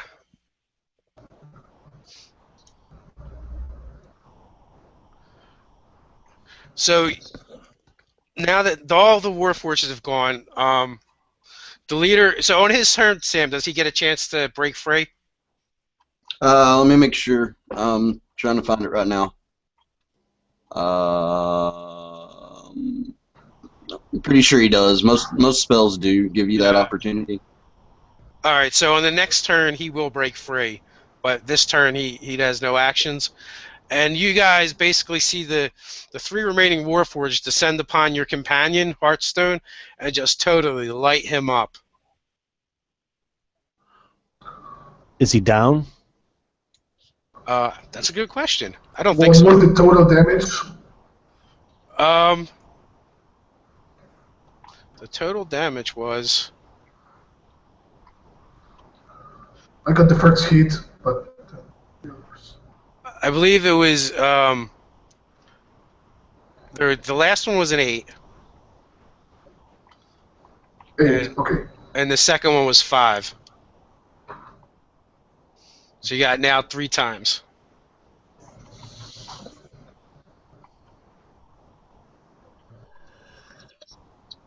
So 24 damage total. Sounds about right. I clear out the numbers as I go, so I wasn't tracking them. Yeah, Don't worry. yeah, it's at the No, end of I'm each not- turn. I'm not down. I'm not down, but I'm bloodied. Dazed and confused.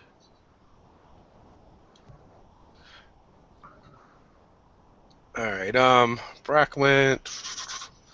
Bryant, you're up. Nice. Okay. After wet willying these 2 little puppies that were at my feet, and finally seeing the opportunity of having an enemy in a cluster, an evil, maniacal plan comes together. So Tiny picks off a piece of that little crystal that his compadre keeps lying around, and he is going to whisper into the crystal and cause a cloud-like effect centered on the center bad guy and create a cloud of daggers. Which should, I'm Are hoping, you to attacking hit all the 3 three. Warforged, or are you talking Yes. attacking Yes, the yes, boss? all 3 of them. It should hit all 3 of them if I send it around the main This you can absolutely hit all 3 of them. Nice. The center is Hearthstone. Yeah. Okay. It's going to affect him too. Basically. That's all right. He's a big bad boy. He can take this. I'm just a warforged. Don't Yeah. worry. They all look the same to Tiny. He's he's dazed and confused. So there is, I believe, no saving throw. No, it's just damage. Yeah, and it's a 4d. Damn it! Turn the page from it. 222. Cloud of daggers. 4d4 slashing. That's not a lot of damage to take. Most importantly, it's just hitting all of them. 7, 10, 14 points of damage. All of them. 14 points. That's what we all take, right? Yes. So you see him just kind of keep whispering into this shard, and cloud forms, and you probably just see a mass of blood and screams and whatever a warforged would do to cry out in pain. It would kind of sound weird, I would think. Actually, I think that Mechanical and it's probably humanoid. more eerie because they don't actually respond to the pain. Ah, yeah. That's But a good point. the flow, you start cutting some of those fibers that you see underneath the armored bits, and fluid starts spraying out. The Hearthstone is a complete mess at this point between the damage he's taken and the amount of Warforged blood he's basically covered in. That's totally right. And with that, I believe Warden is up. Okay. So I was over by Ted, and did Ted get his turn? Not yet. You're at the end of the... Right. Ted wrote in chat what his attack was. I guess he critted and it had a miss for 14 damage. Alright, so he would have dispatched the last K9. Awesome. So we're by the captain, we're no longer fighting anybody, right? Correct. All right. So I turn to this new big boss guy. Yes. And I declare him an enemy, vow of enmity, which is a bonus action. I am advantage on attacks against him for 1 minute. Okay. And then I'm going to go attack him. Bring it on. All right. First attack is 16. Well, let me just do 2, make sure I don't get a critical. Okay, so 16 plus 7 is 23. Absolutely hits. And then I'm going to do my weapon damage, which is 5 plus 4, so that's 9. And then I'm also going to do my smite, which is normally 2d8, but I'm going to put it as a second level, so I get 3d8. Okay. So 9 plus 14 is 23, plus 6 is 29 damage for the first attack. Wow. Second hit is a 9 plus 7 is 16. Does that hit?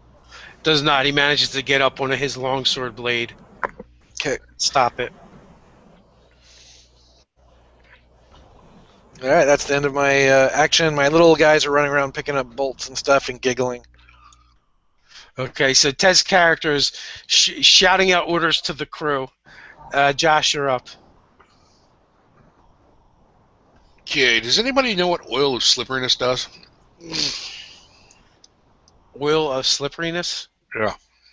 I think it does stuff against grappling, I would guess. Off the top of my head, I do not know. I thought it was going to make an oil slick or something. I'll look it up. Oh, that's fine. So all 3 of these Warforged are in this cloud of daggers. Yes. Yeah, I'm going to hold an action till one of them gets out of it, because I'm not going in there. Well, they're on the outside of it, so you could actually... Okay, I'll go ahead and move forward and attack one of the ones that's on the outside of the cloud. The oil of slipperiness gives you freedom of movement for a creature. You can cover yourself with it.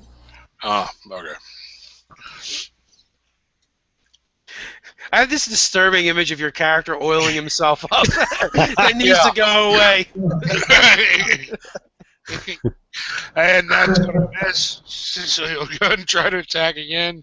And that's going to miss. So I'm assuming 3 and a 5 will not hit.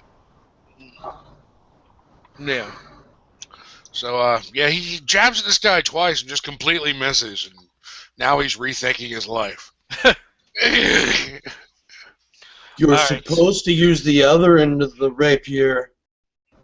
So with that, all 3 of the Warforged decide standing in the cloud of daggers is a really bad idea, and they all go to move out of it. So, Bryant, you can roll damage again because they started their turn in it. Let's see. Oh my goodness. 11 points of damage. Okay, so they're looking pretty tattered at this point. Andres, you can take an attack of opportunity at one as it moves away. Do I also receive that damage? Yeah, when your turn starts, you will be receiving that. Okay. I will take in the attack. That will be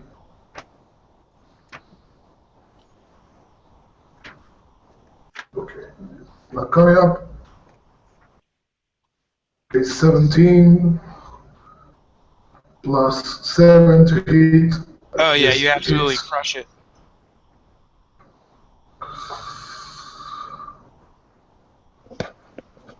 And then it will be 14. 14 damage. That's right. So as the Warforged goes to step back, its body steps back in one direction, but its head flies in another direction as your blade licks out and decapitates it. Nice. On the downside, Josh, those two Warforged step to you. I would like to add that even though I'm a Warforged, I do not seem tired, but his movements are like not beauty. He's about to go down.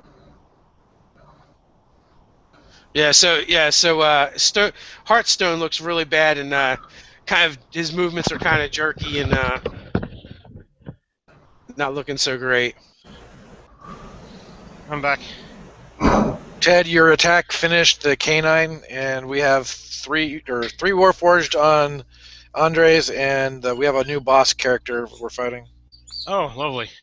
So, well, it's only two now, and they've moved away from the cloud of daggers, which puts them right next to Josh and away from Andre's character. So both of them stepping back and circling William.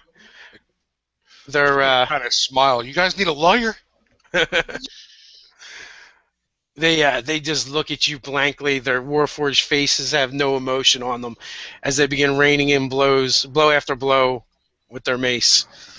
So the first one, and again, as they move to attack you, their movements seem to be completely in sync with each other, as if they've done this a million times before.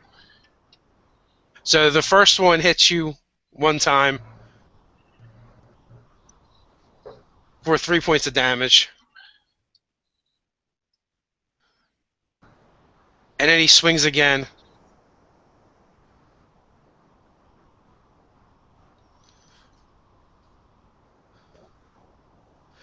Uh, 18 will not hit you, right?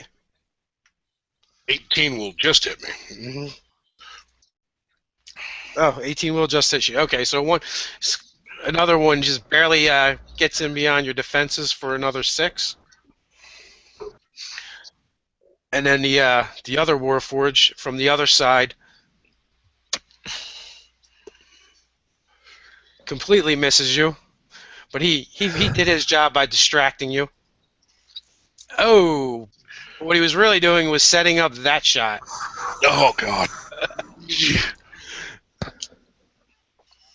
So it's a miss, and then comes with the backswing for a whopping 7 points of damage. That's not much of a crit there, Josh. Be thankful. Yeah. Yeah. No, it's not. And then Warden is squaring off against the big boss, who Am I up already? No, you're not up, but he's up and he's in your face. Oh, I yeah. didn't miss a turn, did I? No, No. you killed something. You killed the last dog, and I went to go face the boss, so... Longsword lashes out, hitting AC 21. Yeah, I got 22. That misses. Skirts off of your shield. Short sword comes in. Can't penetrate your thick armory hide. Ting! And I got 2 AC in the hole when I read it when I want it. He snarls at you. And that brings us to...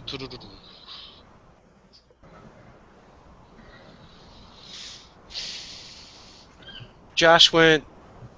They went. Did Andreas go?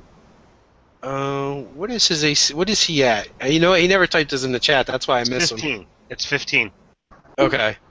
So it's Sam and then Andres. Okay, I'm going to move up to the Warforged that's just slain two other Warforged and is now in this cloud of daggers. Okay. And I'm just going to reach out and cast Stone Skin on him since the boss is free of my spell anyways. Okay.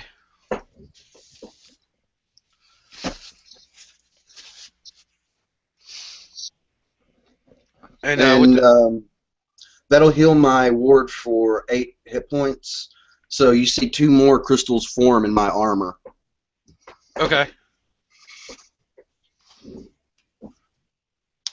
So and then the Warforged has Stone Skin. Yes. Andres, you're up.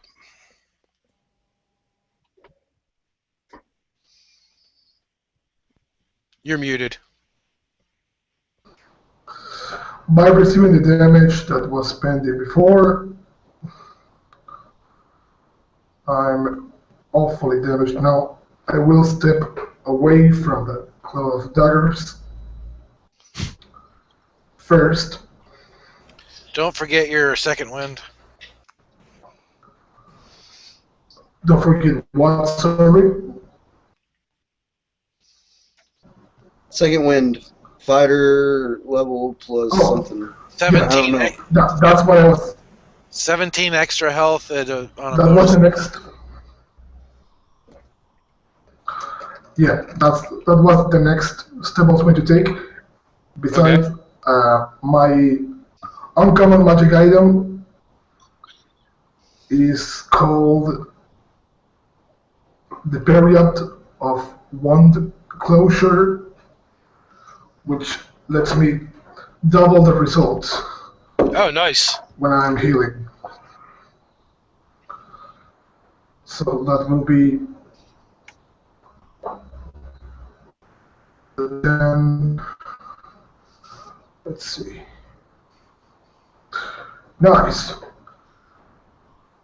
Which doesn't specify the item is if I can double the result of the die or the total healing. Because in this case, I have die. What would the DM say? If it doesn't say, then it doubles the healing. Right, but the healing for the die I roll or the total healing? Total. It says Excellent. double the hit points healed. Yeah, so it's total. It's specific. So it's gonna be 17 twice 34. Excellent. And you have Stone Skin, which gives you resistance to non-magical bludgeoning, piercing, and slashing damage. Oh, you did that to me? Thanks a lot. I thought it was to somebody else. Yeah, like Warden really needs any extra protection. Yeah. How many hit points did you just recuperate? 34. Wow. Well, that changes what I was going to do. And if any of the other ones that escaped the cloud of daggers is within reach of movement, I will try to hit them. Okay, you have plenty of movement to skirt around the cloud of daggers and either get at one of the lackeys or the main guy. I'll go for the main guy. Okay. And that will be a miss. And the second attack,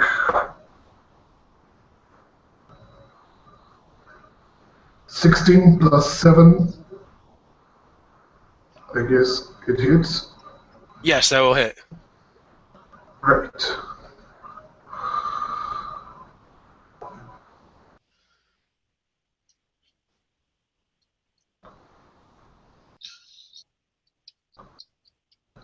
Okay, this application is not.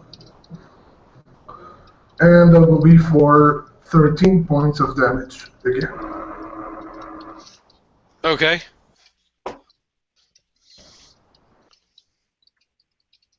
You got his attention, but yeah, he's still ready. He's still ready to dance.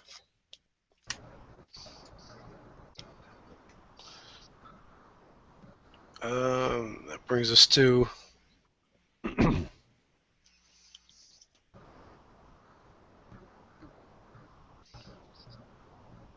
think it's mine. Yes, it's you. Okay.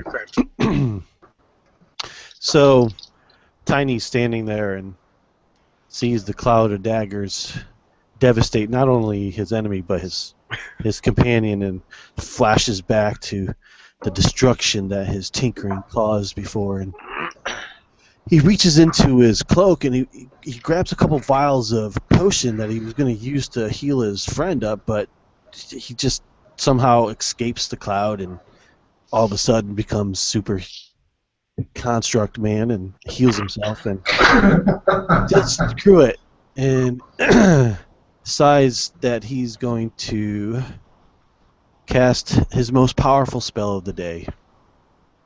And what you see come out of the staff would be a very large ball of fire go towards the captain wannabe of this of our ship he is invading. So it's going to be, I'm just doing the orb again, but at 4th level. Okay. Oh man, so for a fireball.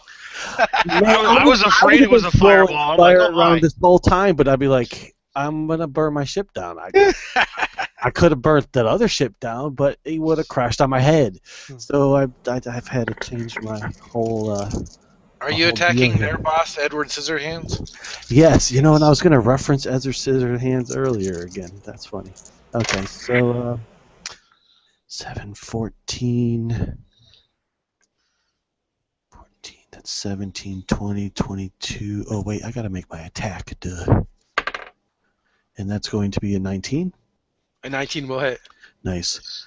So 7, 10, 21, 25. For 30 points of damage. Nice. Yeah, my crit was awesome. Turn that guy into a you big see old his fireball. mouth open to further disparage the crew of the storm cloud, and as he does so, your ball of fire lands right in his mouth, blowing his head off. Nice. The body just stands there for a few minutes and then topples over. Nice. Tinker.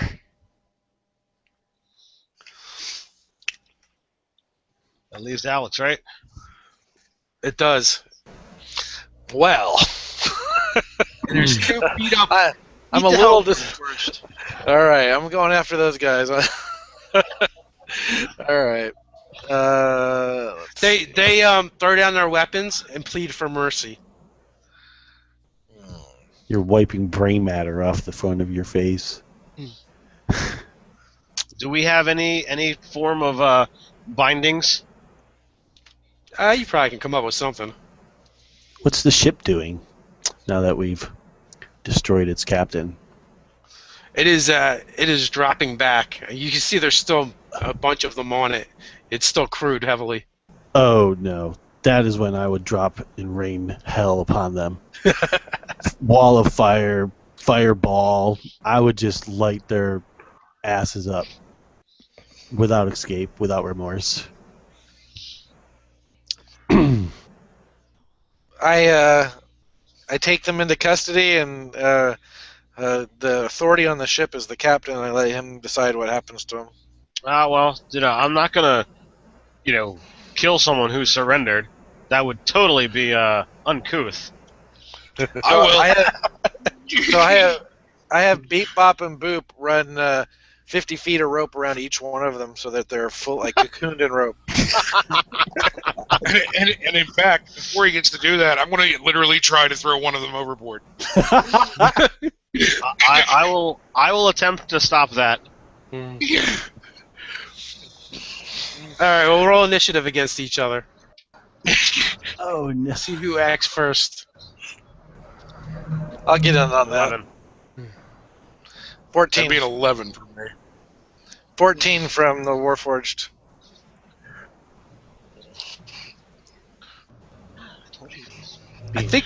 I believe the Warforged goes first. So, if he's seriously going to lay hands on the prisoner with an attempt on his life, I will cast Hold Person on him. Save versus Wisdom.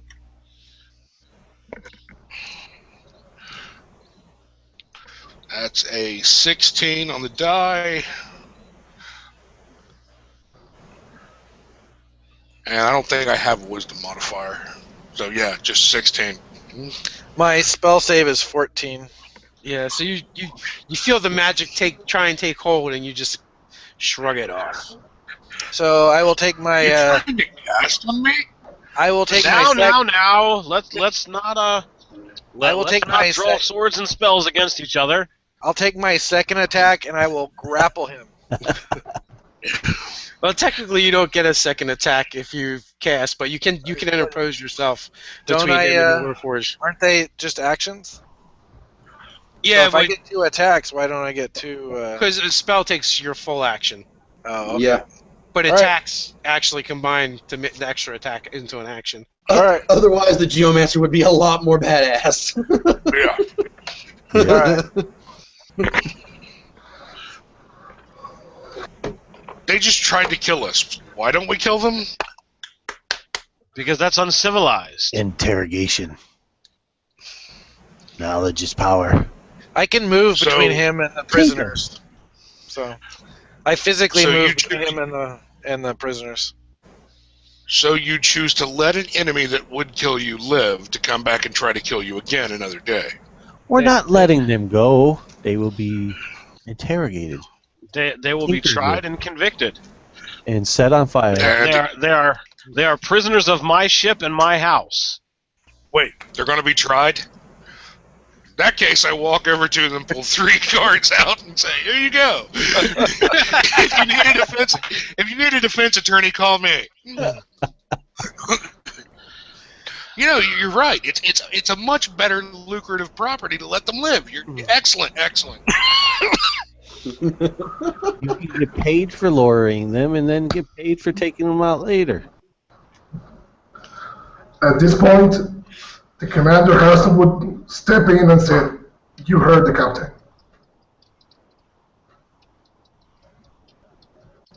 No, I agree with the captain. The captain is a very smart man. I wasn't thinking that far ahead. It is much more lucrative to let them live.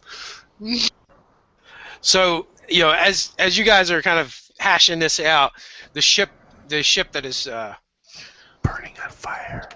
that is going to probably be burning on fire soon has dropped back a little bit, and it is launching ballista and catapults in your general direction.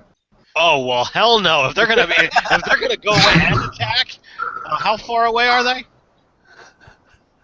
They're definitely within weapons. I'm going to hide behind the 3 tied up Warforged. Well, Ted, if you can get within 30 feet of it, I can Misty Step over to the other ship. I will command all arms to be fired, and then check the range of my spell. Fireball, baby. Yeah, fireball. Are we within 60 feet? 60 feet. No, it's probably you guys are probably out to the 150. All right. Ted, get them to Fireball, shoot me in the baby. catapult. Shoot me in the catapult. Oh my God. I would totally. If I use what actually powers the ship? I mean, do we go off of air at all? If I cast gust of wind, can I increase our speed? Yeah, I would say you can increase your speed if that's what you wanted to do. All right, so I will my dragon mark will flare, and the sails pick up steam,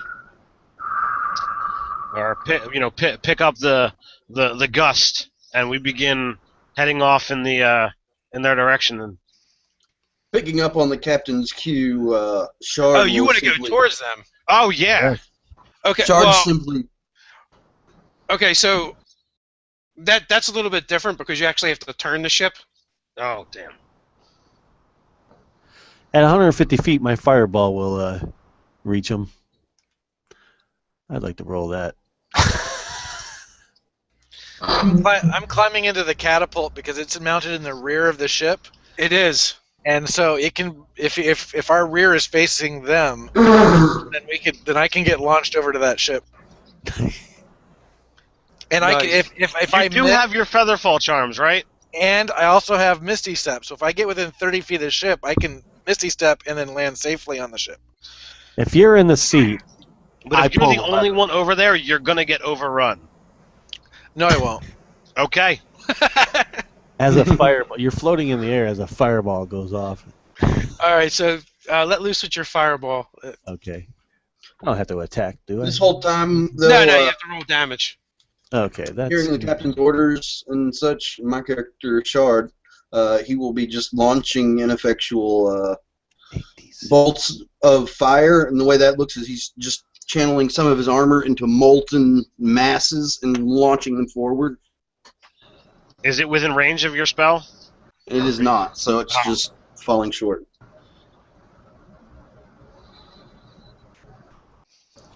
He's about 30 feet beyond my limit before they wink out. 37 I'm points. trying, Captain, I'm trying. 37. 37. All right, so there's a bright flash. The ship doesn't catch on fire, but you definitely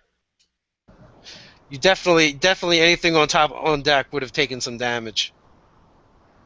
The kind of the thing about the airships, fire is one of their greatest fears, and they're powered by fire elementals, so they're actually quite resistant to catching on fire. Not that it didn't take damage from the blast. I have something to counter that, but that's okay. Oh, you have elemental. Yeah, but they're not Nice. resistant to it. You have elemental affinity? Yeah. Or elemental Nice. adept is what it's called. Okay. Spells you cast ignore resistance to the damage of your chosen type. Nice.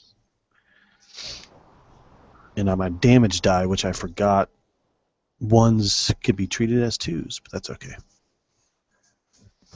So, and if you use the catapult and the ballista, you may. Oh, absolutely. And, so it's going to be within range for the catapult, and it's long range for the ballista. Am I rolling? Do you want to roll? How do you want that done? I don't want to roll. You guys can. Whoever's on the ship can determine who's going to man what. Is there a stat that covers the ballista? Like Yeah. A proficiency, I mean? Yeah. I'm just going to say if you're martial, you can use your proficiency. So is it dex or strength or what? It would be Dex. All right. So Andres, is your Warforged probably the most martial of the bunch of us? Well, I have martial weapons. Okay. Yeah. Well, I'm pure fighter. all right. Well, one of you guys shoot the thing. You shoot right. me in the catapult over there. There you go. 24 to hit. Nice. I'll help. Using the help action. Okay, Okay, Ted. I- What was that, Dave? Cast Ted, stone skin on them. Oh wait, Ted. You're firing the catapult with. With the Warforged. Okay. I think he's crazy, but you know what? He asked for it, so... Yeah, So, he's gonna land right on the center of the deck. so I have a choice. I have athletics to make the landing, or if I think I'm going to blow it, I have Misty Step as a bonus action, and I can just teleport the last 30 feet into safety. Or you can just activate one of your charms if you wanted to do that. Okay, I could do that instead. I'll do Featherfall Charm. That's nice. Then you can pick a target. And Yeah, that saves a bonus. Well, does it use a bonus action to use the charm? Yeah, I'll allow it as a bonus action. Okay, so let's do that. And I'm gonna as soon as I land on the ship, my goal is to incapacitate it. So I'm gonna attack the helm and basically dive the ship. Okay. Are we able to close distance at all? Well, yeah, you're coming around to do such, and how fast are we moving? you're moving pretty fast. I mean, your ship's not slow. All right, so the ship is going faster than 60 feet around. Yes. Okay. All right, so that part pointless. I mean, you'd have to. I'm looking for every possible trick in the book I got here. So Actually, I know. Try if you want to try and if you basically want to try and spin about using your gust of wind. I'll let you attempt that. Make a dex check or a piloting check. All right, so it still will just be dex because that's. All right, so that would be 13. 13 to spin. Yeah. Okay, so you do it. You're now facing them and heading towards them. All But right. they are also returning fire, and your ship just took a large rock. Can I use my gust of wind to because I can move it as I'm concentrating on it. Can I use it to deflect incoming fire? Try.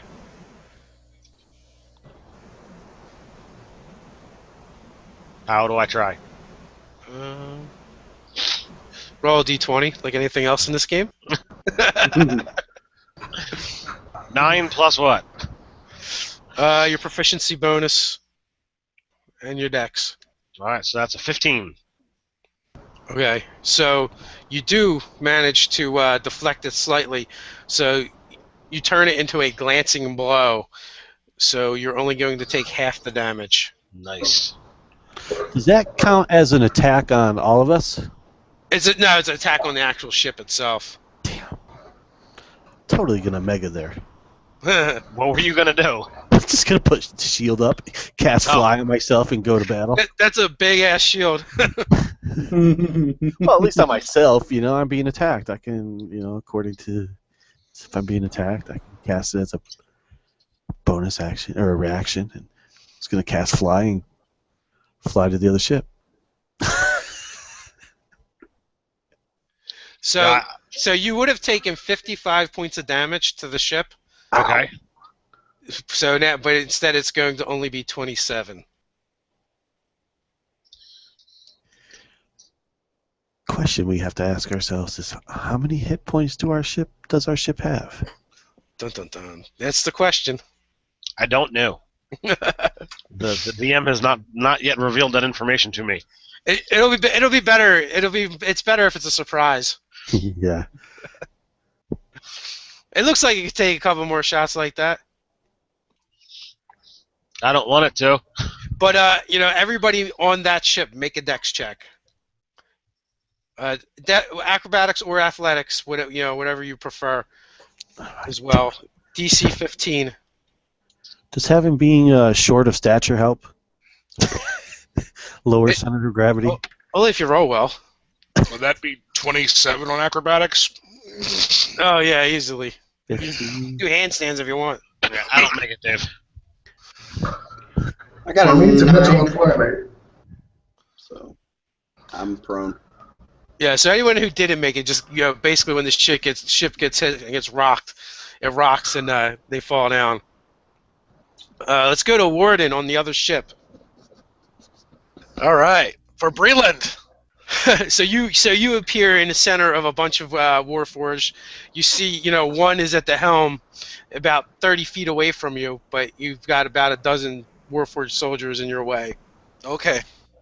So I start with the closest one, and I'm just going to fight my way to the helm. All right. So let's see, where's my dice stream? Lost my dice. Oh, give me a sec. There we go. All right. So attack, a natural 20. Oh Nice. And the second attack is 21, but not natural. yeah. Okay, both will hit. Well, I don't think you can roll a natural 21. Wow. I don't see a D30 in this dice stream. Let's see. I have 1 first level and 2 second level slots left. I'm going to go ahead and on the natural 20, I'm going to use a first level slot to do smite. Okay. So there's my D8 for my weapon damage, which is plus 5. Well, you'd get the 2d8 for the weapon, and then you'd get the No, it's not 2d8. 2D. It's not 2D8. Correct. One. Oh, well, you're right. I'm sorry. All right, so there's 9 plus the 5 is 14 plus now the 2d8, which is another 7. So 9 and 7 is 16, and so 21 damage to the first target. 21 damage to the first one? Yeah. Does it go down? It does, but not only does it go down, so does the second one. What did I You do? just- Sleep through it? You just swept right through and lopped off 2 heads. Nice. Okay, so the second hit is Well, smashed off 2 heads, I should say. It's like you're playing croquet. Nice. oops, I did one too many. So the second hit does 14, 19, and 5. So 24 damage to the second hit. And that one, you pile drive its head right through its shoulders. Okay. Oh, and a bonus act. Do I get I use my bonus action on the feather fall, but does that Yeah. count on this turn? Yes. Okay, so next turn on my bonus action I'm gonna do something else. So Okay. their turn. All right. So fortunately for you, only so many of them can actually get near you. But I am going to say they have advantage to attack Pack tactics. because there's just so many of them. Pack tactics. Yeah. So 4 of them are going to attack you. Right now I have 22 AC, and none of it's based on Dex. All right. So 1 is going to hit you with a natural 20. It may even be the only way they can hit you. The second one is a 14 and a 5, so that one's going to miss you. Third one.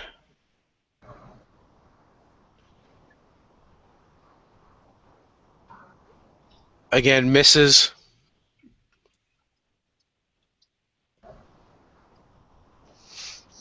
And the fourth one misses. So you only got hit 1 time out of all those. Pretty much, they keep finding your hammer and your shield in the way.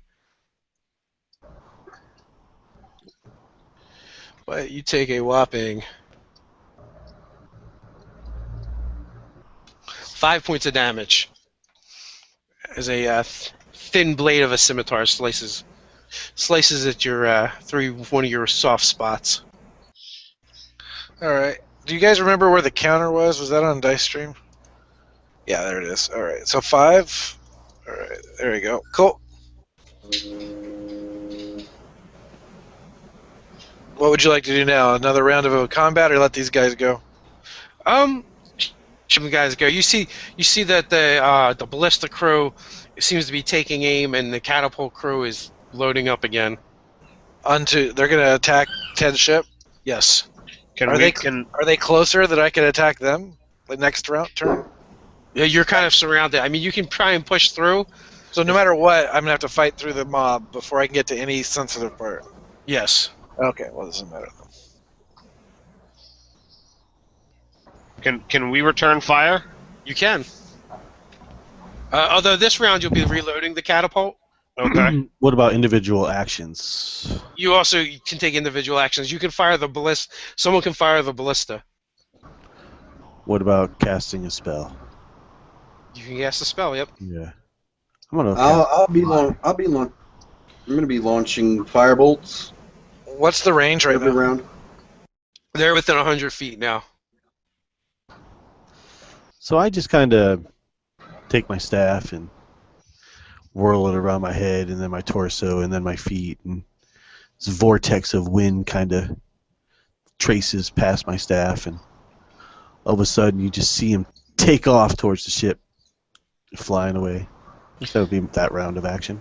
Hey, Dave, am I right in assuming that these are zeppelins with ships suspended underneath them? No, they're actually. Brian, we're actually going faster than 60 feet around. So if you cast fly and you go, you're gonna actually get Left behind and- us. 60 feet. Which- It was 120. No, he's saying that it moves faster. The Yeah. ships basically look like seafaring vessels, except for what they basically have these rings around the back of them that are charged with elemental energy, planes of air or fire. All right, so these look like ships then. Yeah, pretty much. All right. So, and then Brian, as far as you getting off of the ship, it probably doesn't seem like a bad idea because the two ships are now careening towards each other. Yeah, well, that's what I was thinking too, but I honestly thought it was 120 feet. Well, it was. Now it's like 100 feet, so it's not even. No, my feet per second, like my speed. Oh, how fast you went. Gotcha. Yeah. Oh no, That was it's a only 60 feet. Yeah. long time ago spell, I guess. Okay. So, someone can either fire the ballista or take individual actions. I'll go ahead and fire a ballista if I can actually get access to it. Andreas, you wanted Yeah. to shoot the ballista, maybe? I was willing to verify. Dave, did you say that the ships are going towards each other? Like they're going to crash at some point? Pretty much. If someone does, basically, you guys are playing chicken. If someone doesn't give, Oh, okay. Then I don't think I want to fire the ballista with my companion Paladin on the ship, because if we smash it before they crash it against us, we're gonna lose a partner. What's the damage on a ballista? the damage of I got a ballista. crit. Oh wow. Oh snap! Nice. Oh my lord! It is actually it's not that much. 3 die 10, so 6 die 10.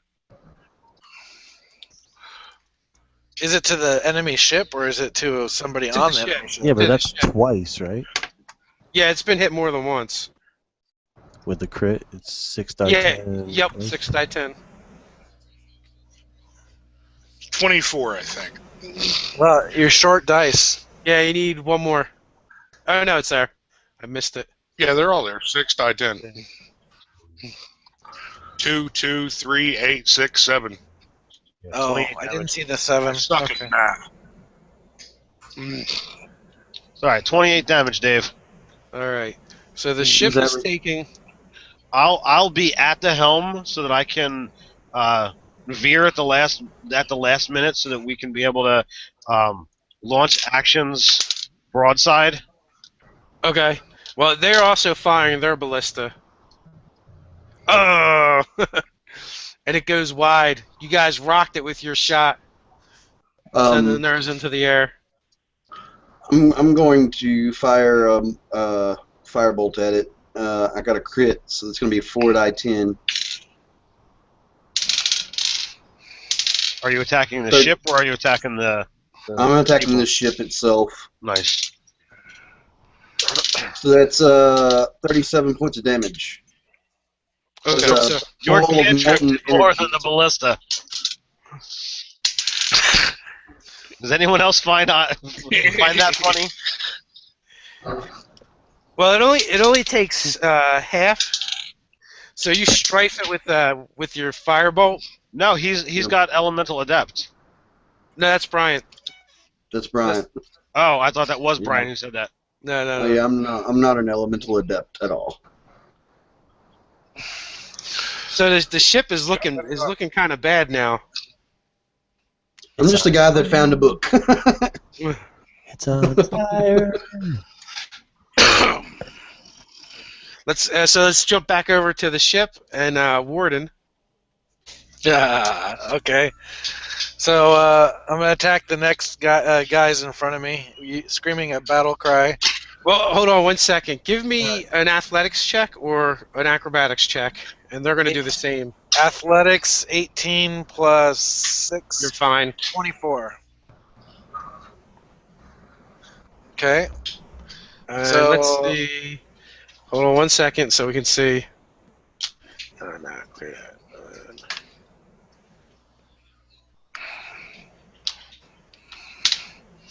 All right.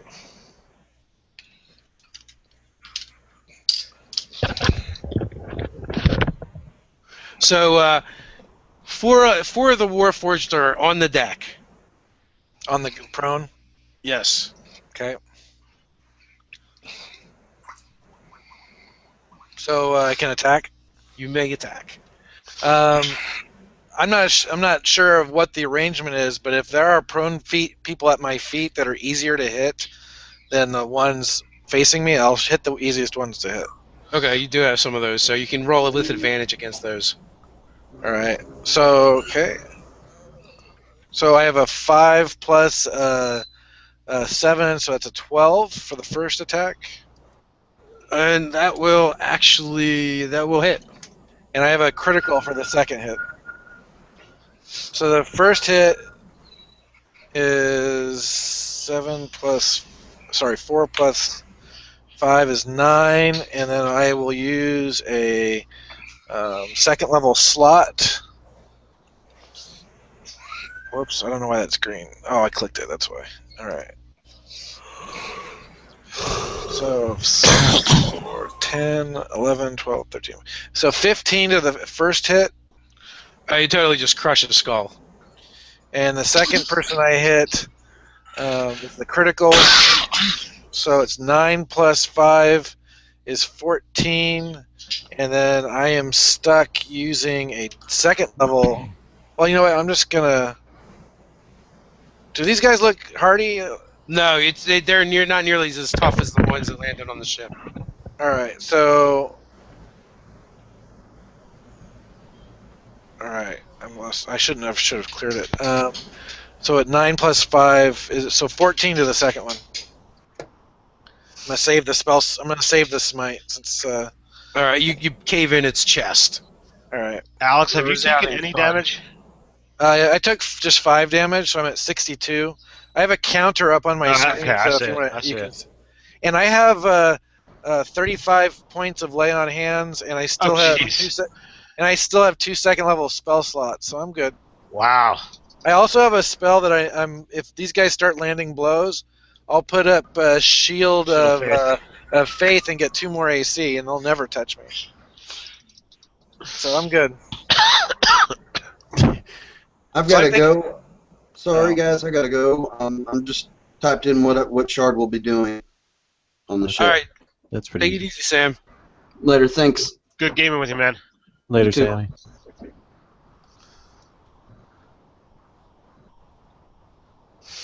All right, so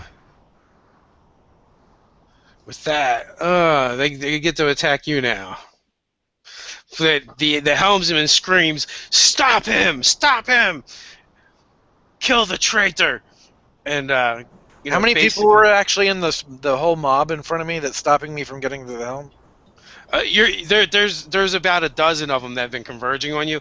And I've killed 4, so there's 8 to go. 5.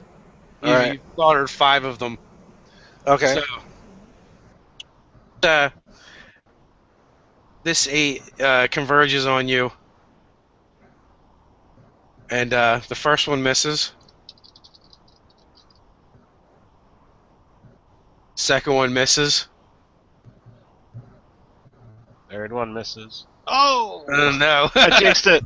I jinxed it. Sorry. So, Not only does he hit, he crits. well, basically, if I think that's almost what it's going to be. Yeah. For a whopping 8 points of damage.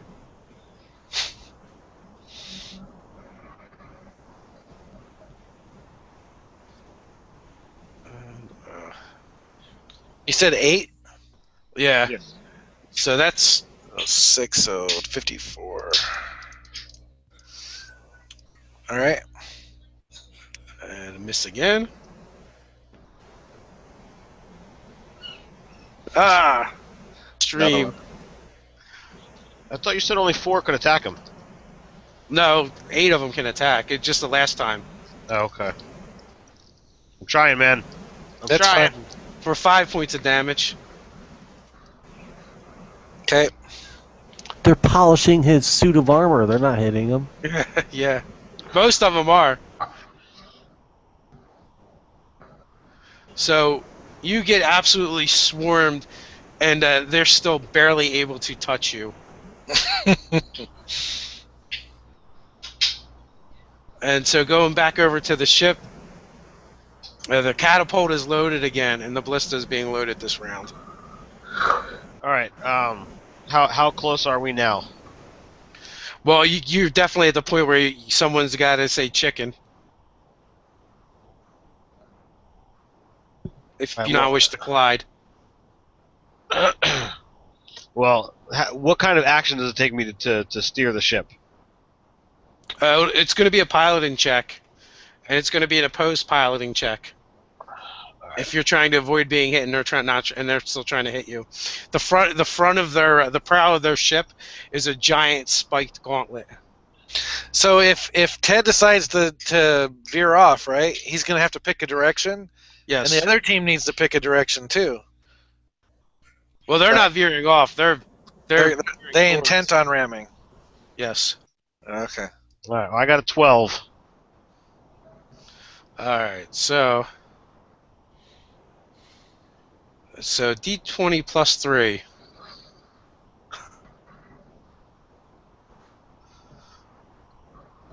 So you are not going to be able to dodge them. Glad I'm flying.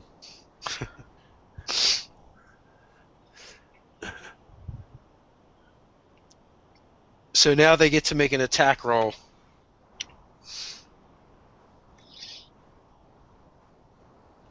Oh! Misfire. The ships, well, yeah, they're ships, so they don't really miss, but the ships basically pass each other. Sparks are flying, there's smokes going up, but no real damage is done. Cool. And you get a close-up look of the other ship. You turn expertly, just in time, just enough so that containment rings do not tangle up with each other, which could have been disastrous for either side. All right. They're clearly in a cluster. Can I use Shatter now? Oh yeah, absolutely. How many can I get in a cluster that doesn't include Alex? Go for it. Take me. Go to blow them up. You include Alex, you get them all. If I include Alex, I can get them all? All 8 of them that are around him. All right. How many hit points did you say you have? 49? I have 49 at the moment. There's 8 around him. There's the ballista and catapult crews, which are each 4 opposite ends, and then there's a helmsman by himself. These guys have like 15 or 20 hit points, so they're not like as strong as I am. All right. So I will use a third level slot. Okay. So 5, 10, 22 damage. Okay, so they all just explode. Alex, you can make a saving throw with disadvantage. DC 14 con. Alex, you're muted. I have +2 saves for my con. So you said disadvantage, so I'm 8. All right, so you take 22 damage. All right. The most damage done to him has been by Ted. Friendly fire. Yeah, he hurt me already, and I can I know he can heal himself, but I kind of just chuckle seeing him being hit by friendly fire after he smacks me in the head. Yeah. Karma, bitch, karma. Okay, so these two ships are rubbing up against one another. Yeah. I mean, right, not for long. They're going to pass each other. Can I if they're all down, can I send my my number 1 over there to pilot the ship? Well, their helmsman is up, and they have 4 Warforged crewing the catapult and the ballista. Okay, I thought you said I could get them all. All 8 that were around him. Yeah, that was the biggest cluster. Oh, okay. Yeah. How Then there's the far captain apart and then are the they? team. How far apart are? Are they when they're rubbing up against one another? We're really close. Well, you could step from one ship to the other. I'm going to jump across. Yeah, done. Yeah. Like Me what too. what order are we gonna go in? That's what I just want to know. Well, just keep it in order you guys have been in. So, Okay. Ted took his action because he's been piloting. Next would be Josh. Yes, I'm going to just run at the side of the ship and leap over, just nimbly flip over to the other ship. Okay. I'm assuming there's a go to small one of the chance I can crews. fall. What's your min? Ah! Oh, Nice! Oh no. I just crit failed my. Really? Make a dex check. No. Let's see if you stay on the ship. Technically, that would be +7, but That's being nimble. You grab the side of the ship. But you go to flip over. Your foot catches. You face plant into the other side of the ship, taking 5 points of damage. You probably breaks your nose. On pure reflex, you reach up and grab the gun rail. Otherwise, you would have been spinning through the air. Now, Josh, you do have a Featherfall token, right? yeah. Okay, good. All right, so who's after Josh? Next, we have. I'm going to say Normally would have been Sam. Trace. So do you want me? Do you want me to do the firebolt for Sam? Oh no, Sam got knocked off the rail. He's feather falling. Oh. Ah. Bye bye, birdie. Okay.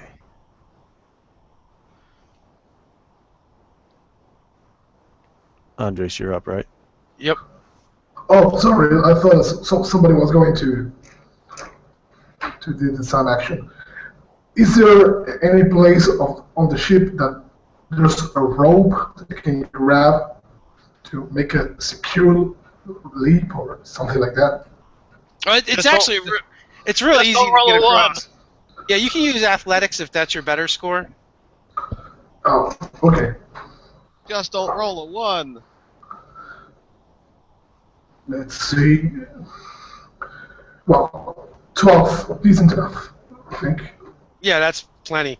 He just rolled a 1. That's why he got screwed. And if anyone is within 5 feet or my reach of movement, I will try to hit.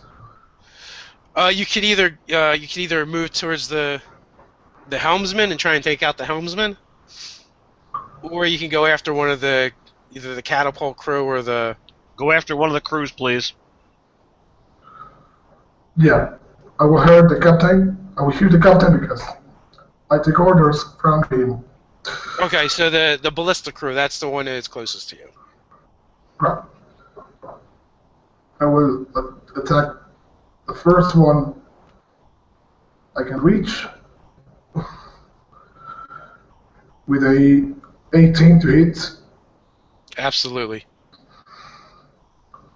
That's nice. And nice. That's gonna be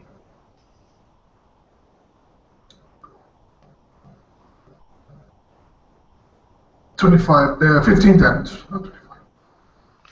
Yeah, you take him out. Describe it if you like. Well, I guess he's busy with the catapult, or maybe not very. I will take his one arm off. I will cut his arm while he's trying to prepare the catapult with an up-down cut. Okay, so you actually take both of his arms, and the fluids that kind of power the warforged start spraying all over the place from both of his stumps as he stumbles backwards, slipping in his own fluids, falling over the side of the ship, and you just hear this hollow, metallic scream as he plummets. Nice. And if you have a second attack, you can take it. Is anyone else within my reach? Yeah, there's 4 to a crow. Okay, I will take the closest one. And that will be a 13 to hit. That will hit.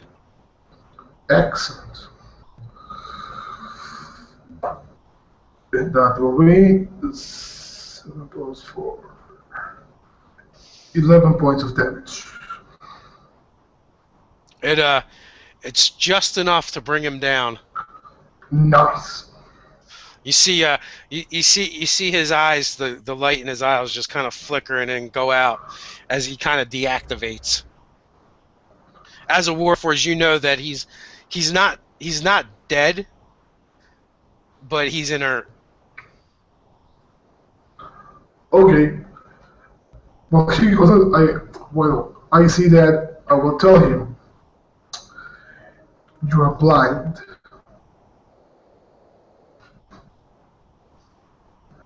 And Bryant.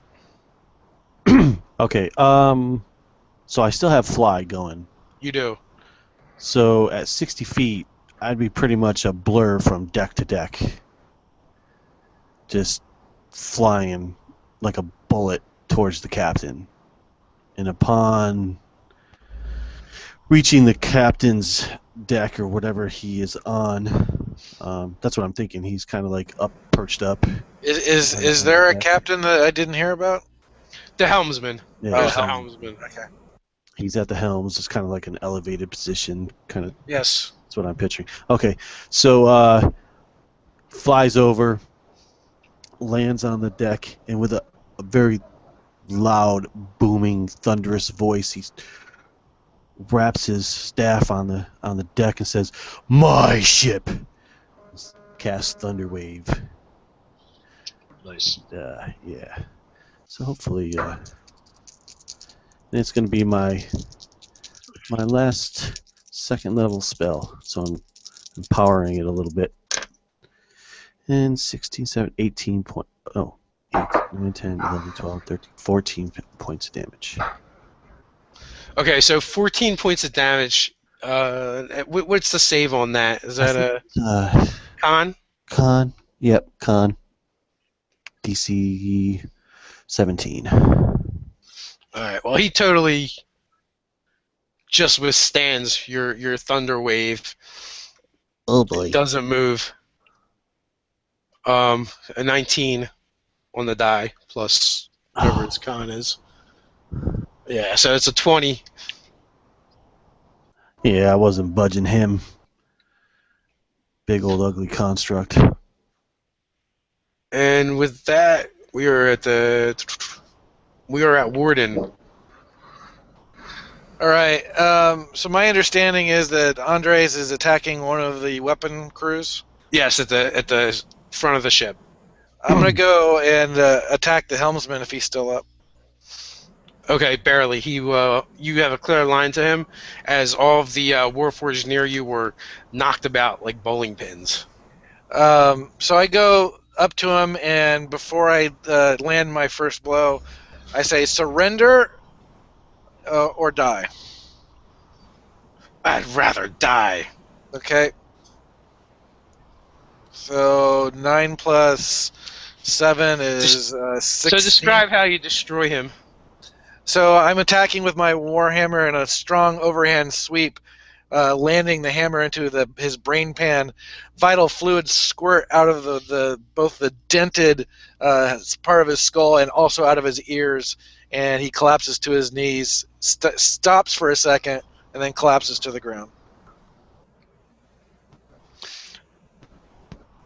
He took all my fun away. So at this point, the rest of the Warforged are throwing down their weapons. It's my ship. I go for Breland. And now the ship is starting to move kind of erratic. Can I have my first in command take the helm? You can. Unless the gnome wants to try. I probably can't even. Do you have vehicles? Do you have any piloting skills? I have a tinker train. I don't think that's quite gonna cut it. Almost the same thing. It is a new toy. So, Ted, it looks like we have the beginning of our own fleet. Yeah. Indeed. All right, Ted. I need 2 pilot checks from you. One for you and one for your first mate. Your first mate's check is going to be about at half of what yours is. All right, 16 for me. Okay. 7 for him. Ooh. Can I inspire him? Yeah, you can. You're the captain. So that 7 becomes a 13. Okay. So you look over and you see what he's about to do is absolutely going to be detrimental. And you scream out, "To the left! To the left!" In just enough time to save him from rending this ship apart. And with that, don't want that. With that, you're able to get them separated from each other enough, give them enough room to maneuver. You guys can what are you going to do with the Warforged that have surrendered? Well, first we need to secure the prisoners. So have them, bound and whatnot, including the ones that are actually inert. Again, I won't allow anyone to just mercilessly slaughter them or throw them overboard. That's just not couth. I got a question about the Warforged. Josh is mad. So these Warforged were in one way or another serving the Blade Lord. So are their loyalties like human loyalties, in that they have free will to decide, or were they just following because he was the strongest? No, they have free will. They chose to follow him. Some of the Warforged look to him as a messiah. I think we're gonna have to bring these guys to justice for piracy, basically. And well, yes, they're it's essentially assault. They all willingly did it. It would be nice if we could somehow legitimately guarantee their loyalty and that they could crew the ship for me. But I don't think that if they're pirates that's going to fly. Well, they're not really pirates. Like, they would probably see themselves as rebels. Yeah, that's even worse, actually. I'd rather have pirates. So after, basically after we've secured them, it's inspect the ship, not only for hidden combatants, but see what kind of loot and plunder they actually have. Well, most of what you find is actually they don't even need supplies. Well, I don't know if they've attacked other ships and taken plunder. They see, actually, from what they said in the beginning, you think they're actually looking for you. They want what you're bringing back. They basically called for you to surrender the stone. That ain't gonna happen. Clearly. Clearly. No, all right. Well, so we only get a ship out of the deal. Oh well. Yeah, that's it. And there's some extra ammunition for the ballista and catapult. Although this ship needs a little work now. Well, we'll took a little fireball damage and this big construct landing on it probably created. I think my house will be able to manage that. It's got a lawyer hanging off the side of it. I imagine by now you either pulled yourself up or someone has pulled you up. Yeah, he finally pulls himself up and looks around. That first step's a doozy. First thing he does is look around to see if anyone noticed. Yeah. Well, this party does not have high perception checks, so it's very possible no one did. A good lawyer is a dead lawyer. It kind of straightens his nose. Oh. So with that, you guys are able to limp back to Skywalk, which is basically the wealthy section of Sharn, and where Terexel is awaiting your return, the Baron. And you have a second ship in tow. Indeed. That's great. Yeah, that was probably an unexpected plot twist there. It could have gone many different ways. Oh yeah. Ted's fleet of ships is now this is beginning to get impressive. So when we step off the ship, I pull out the hat and put it on. Nice. Looking dashing as ever. Absolutely. I am the height of fashion. Does he? The Baron comes to greet you guys because basically, you guys would dock at almost like a giant tower with a bridge coming off of it, and Baron Taraxel come meet the crew of the Storm Cloud, looking slightly better dressed than Ted's character. I'll have to use my money to, It's a tragedy. So, Lord Baron, we were successful in our mission, and it appears that the Lord of Blades was interested in this stone as well.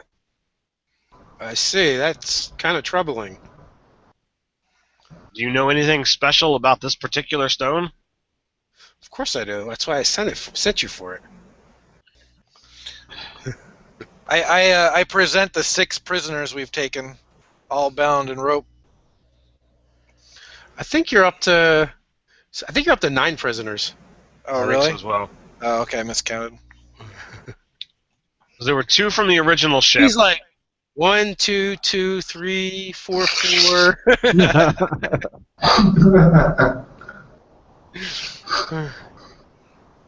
Yes, we'll have to turn them over to the authorities of Sharn for piracy. Yes, piracy.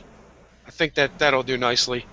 I shuffle them off, leading them to where the authorities can be found. Not only piracy, but assault on a noble. They called me out. They knew who they were against. Well, before we turn them in, though, you may want to consider something. What is this? If you turn them in to the city of Sharn and Breland, they may also wish to take siege of the ship as well. And your alternative philosophy? Theory? Well, A release minor them. city. You could release them and let them deal with the Lord of Blades and their failure, and keep the ship for yourself if you like. I think that's not a bad plan. What do the Warforged do when I say that? I was interested if they were pirates that we could get their loyalty and use them as crew for the ship. But being that they're rebels and they have ideology, I question the logic of putting rebels into the city and having them cause trouble. Wait a minute. Release them. How am I going to make any money off of that? They're getting paid for our mission. Yes, you are, and the value of an airship is pretty exorbitant. I have no problem with the keeping of the ship part. I fully intend that that's an important part of our plan. I'm just trying to figure out what we do with the rebels that they're not a danger to the city. Is there no way we can strand them or put them somewhere where they can't be trouble as rebels? We can always drop them out of the, Zeppelin itself. Maybe from 20, 30 feet, somewhere in the middle of, nowhere, and just let them survive on their own. You really only have two options. I mean, we're already docked. You can keep them on the ship till you get someplace. That would technically be a fourth option. Otherwise, you have to either turn them in, kill them, or let them go. I don't think kill is something that I'm prepared to do to a surrendering group. I'm of that philosophy as well. Let them go bothers me. So I think we detain them in the ship and we drop them into another country somewhere. But And, so you're unwilling to put this town at risk, but you're completely willing to put another town at risk. I'm not clear of the geography of this world, but my understanding is the Mornlands are at the center of this area, and that belongs to the Blade Lord. So we could just dump them there, nowhere else. yeah, because he'll take care of his own failures. But I just don't want to put them in the city of Sharn itself. Is there any possibility of turning them to our cause, brainwashing them, turning them into... I don't believe so. That's why I wanted to make the distinction between pirates and rebels. Yeah, Pirates will work for either wherever the profit is or wherever the threat is. yeah. A rebel has got ideology, and that's just not going to be fixable. That's not entirely true. I don't think they serve this Blade Lord for just ideology. I think they serve him mostly out of fear. So simply become more terrifying than the Blade Lord. Yeah, I'm not more terrifying than So basically, let's ask them. So I misspoke a little bit when I said rebels, but I mean they're soldiers, and basically a lot of the Warforged have flocked towards to the Lord of Blades, almost like religious zealots, because he preaches an ideology of placing the Warforged above the other races, who basically he says, created them to enslave them. So perhaps freeing them, and granting them mercy, could change some of their viewpoints, or maybe not, or they could just come back. All right. More than likely, I'm gonna approach them. I'm dressed in in my finery. Clearly the captain of this victorious assault, and I'm gonna say, look, you have your options. I am above killing of prisoners, but your ship is now mine. That is uncontested fact. So you have a decision to make. I can release you off, and you can go where you will, seek the Lord of Blades and whatever punishment he might befall you, or make it on your own in this cruel world. Or you can serve me faithfully and join in the profits of my crew. So one of them kind of shuffles forward and goes, I have no desire to serve a breather ever again. We've served enough. Enough of our blood has been spilled in your petty wars. Well, I will personally pledge not to raise my sword to you. Then with that, I give you your release. Make what you will. Make what you will of your life. I hold no ill will against you, but turn your blade against me, and my vengeance will be swift. He nods and kind of like are they still restrained, or? I'll release them. He nods. Does the Blade Lord have a symbol, a mark or something? He does, but I couldn't find it. So, isn't it something that has to do with like lots of swords? Probably. So what if we paint that on these guys so at least people know that they're... No, we don't need to do anything extra to them. I don't know. You can probably get them to serve you if you threaten to melt them down into hunks of metal. Yeah, not if they're calling people breathers and stuff. You can't get that kind of. No, you just gotta show you're serious. Melt one down into a hunk of metal. Well, they do kind of have like a legitimate gripe. I would take a step forward, put my hand over the captain's shoulder and say, "Captain, if you allow me a word." I'll hear him out. I will then look at the former prisoners and say, "I'm here with them. I'm also a warforged, and I'm no slave. I just have a new job, like any other breather would do. And that is just what the captain is offering to you, a new job. Would you still refuse that?" We will seek our own way. If that's what you're allowing. So as the captain has negotiated, they're set free. So Yep. they all go on their way. Actually, how many did we say were left? 9? 9. Do you want a persuasion roll? Because I'm actually quite good at it. Not from you, from the Warforged. From Stoneheart, or Heartstone. Yeah. I will tell you Make a right now. persuasion with advantage. Excellent. Are you looking for clothes for her? It will be There's a bunch of beach towels right there. 14. A 14? All kinds of towels in there. Yeah. What are you looking for?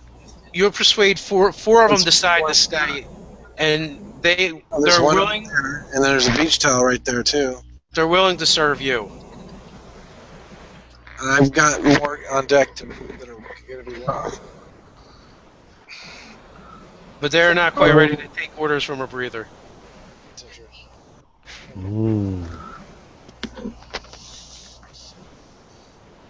Well, in such case, I will turn my look at the captain and say,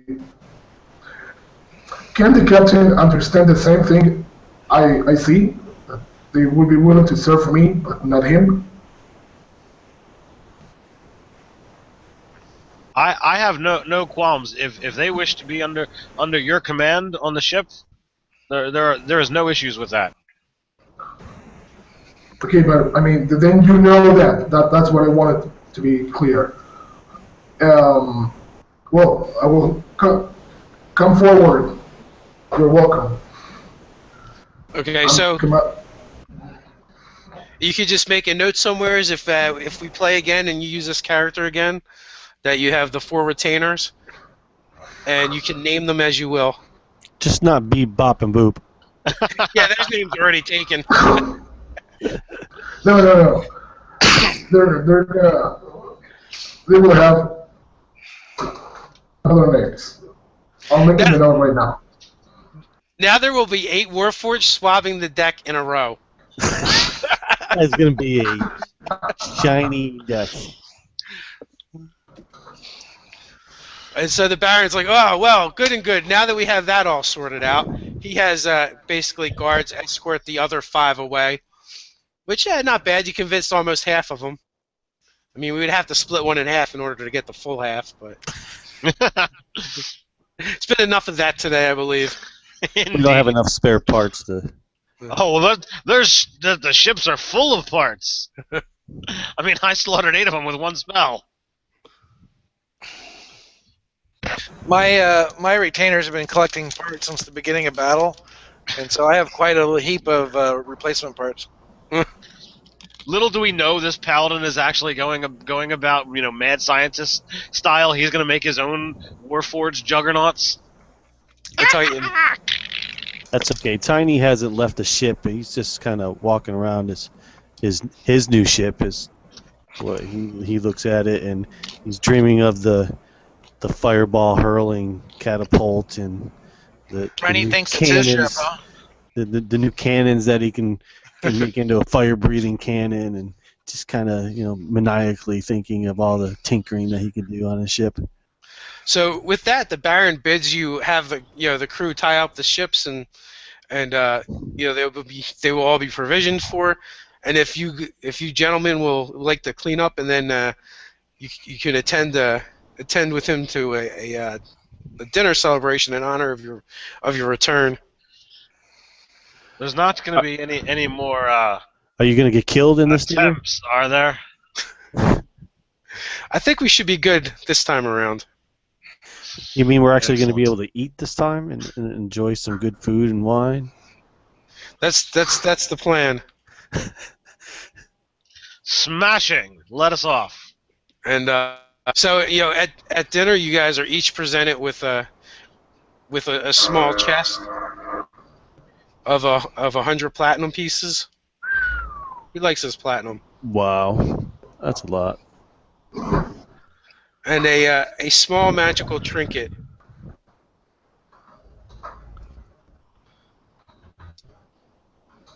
Which I will get back to you guys on what that is.